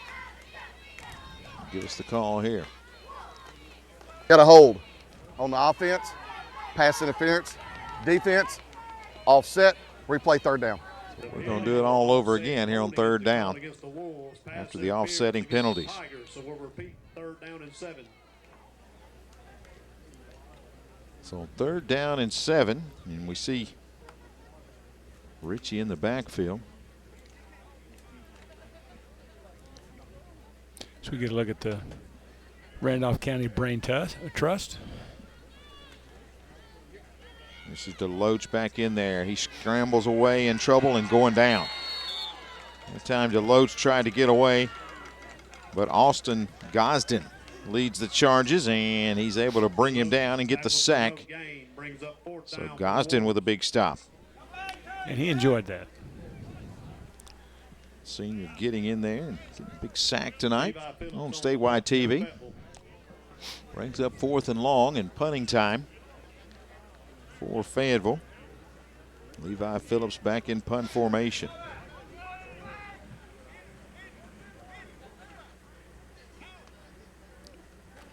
Wilson back deep. Wilson fair catch. And he will haul it in. 1st down and 10 for the Tigers. Again, folks are checking us out throughout the state, and including those folks watching on Spectrum. I want to welcome the Spectrum viewers on SD 80, HD 701, as they can catch WOTM throughout the year on those channels. So appreciate Spectrum jumping in there with us on WOTM and being a part of the statewide network. Coach John Limbaugh there, trying to get his troops. What do you say? You're trying to say, hey, well, there's still things we can build on here, but you know, we hung with the #1 team in the state for quite a while before it kind of got out of hand here in the second half. You know, I think sometimes it's really good to. Of course, you want to be as positive with you guys as you can. Now, the only time that you can't be positive if it looks like, you know, your team laid down and didn't try and didn't show much courage. I hadn't seen any of that. Now, I think they played really hard. And one of the things you do, you go in and you make cut-ups of all the good things that you saw in the game. I mean, everybody knows that, you know, that you got beat 41-0. But if you can show them those clips of good things that happened and get that positive image back in their mind, and then start building for the stretch run, you just move on. It's very important that you get the good learning experiences out of this, but you also leave that positive image intact as much as you can. And off left side. I mean, this team has played hard. They really have, and they've made some plays, and it's just there's been really just too much Randolph County Tigers, literally and figuratively. Yeah, absolutely. Like I said, a lot of these games won and lost in the trenches, and Randolph County has looked very good on both sides of the football. Their line play has been exceptional tonight. Yeah, it really has. And, they had a huge advantage size-wise up front, and they definitely took advantage of it. 3rd down and 4 here. Have to hurry to get the play snapped, and they do. Hand it off to the fullback. Tiger ball carrier runs over right guard. Just kind of a wad there, kind of. 6 yards and a Randolph County first down. But Still enough, picking up enough to get 6 and a first down. Excuse me, Tommy. I thought That's I'd good. call the game here for a play or two. Skylar Holt able to get that, and picks up the first down. So that will run the clock, and we're going to be at under 3 minutes when the next snap. Look at Will Darden right there, who's battled out in the trenches tonight, and that shows you a little bit of what they've been up against. I mean, Darden has played, I think, a very courageous game. At 160 pounds. 5'10", 160 pounds. I guarantee you he is outweighed by just a bit. Go back to the fullback here, and once again on the carry is Holt. He will pick up some positive yardage. Cole Hardy helps to bring him down. He is an 8th grader. There's a good look at Hardy. 2nd down and 5. Yeah, there's some young pups in the game right now. As we said, Hardy's an 8th grader, 5'8", 121 pounds. This is a big step now for a young player like him. Pretty good thrill to play in a varsity high school football game when you're in 8th grade. And that's it. He made the tackle, and you saw him kind of celebrating around. I mean, he's not really worried about the score right now. He's just happy to get the opportunity. Wilson is going to go back. He'll take a knee back at the 49-yard line.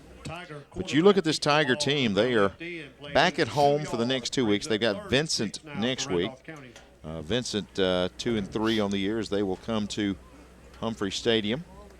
And then Lynette will visit Humphrey Stadium in Wedowee on the 16th. So 2 weeks from tomorrow night. And it's got a big showdown in Region 4. And that game will be played at Randolph County. They'll close out the region competition at B.B. Comer on the 23rd. And then the regular season final game will be at home, taking on Cleburne County. So pretty salty little schedule ahead of them. It's going to be Lee on the carry. And 3rd and long, and he'll pick up a couple. So 4th down, and looks like about 2.5 to go. You don't really want to risk a punt here. Looks like the Tigers will just go for it or let the clock run down, spend that last time out, and get as much time off the clock as you can. There's Pat Prestridge with that poker face. Not sure exactly what route he's wanting to go here. As they will let it roll under 24 seconds. So he's trying to assemble some more troops right here. And that'll stop the clock with 19 seconds left. Looks like they've got the punting unit together, so they did get the timeout. And looks like the top punting team is out there, and we'll be back in a moment, and the Tigers will punt it away, leading by 41. WOTM, your new home for high school sports in Alabama. Tune in to WOTM every Thursday night at 7 for the AHSAA WOTM Game of the Week. WOTM available to every cable TV provider in the state. If WOTM is not currently a part of your provider's channel lineup, call and request WOTM. Thursday, October 8th, the Madison Academy Mustangs travel to Gurley to take on the Madison County Tigers. WOTM, your exclusive TV home for the football Super 7, basketball, baseball, and softball championships. HMR of Alabama provides services for Alabama's state veterans' homes and is proud to serve the Colonel Robert Howard State Veterans Home in Pell City. With competitive pay and benefits, your career serving those who served our country can begin today. If you like to help people and enjoy new challenges, contact HMR of Alabama by logging on to hmrveteranservices.com and choose the Careers tab to find out how you can join the HMR team. Coach Pat Prestridge leading by 41. Going to punt the football away with 19 seconds left on the clock. The Tigers going to move to 6-0 to open up the 2020 season. Zeke DeLoach back deep. Who has had a good night. He's one tough hombre. Yeah, DeLoach has had some good catches and good runs after the catch. Just a sophomore.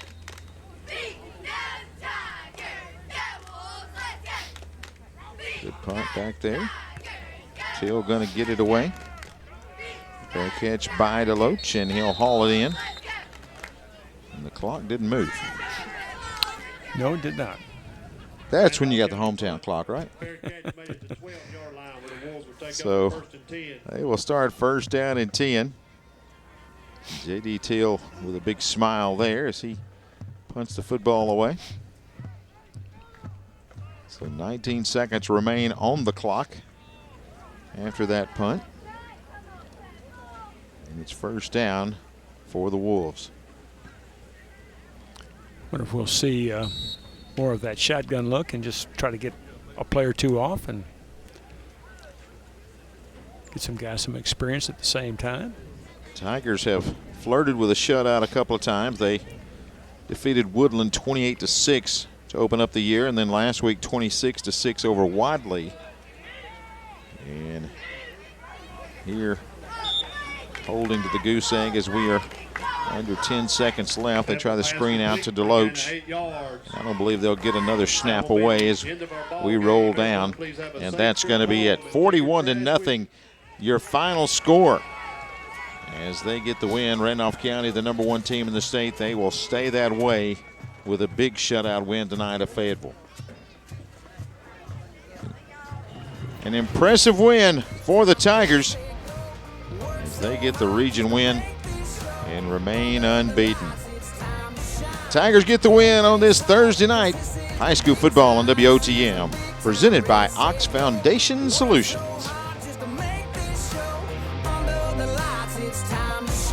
Of course, we continue next Thursday night. A couple of rivals heading your way, Madison County and Madison Academy. We'll have that for you next Thursday night beginning at 7 o'clock right here on WOTM. Have a great night, everybody.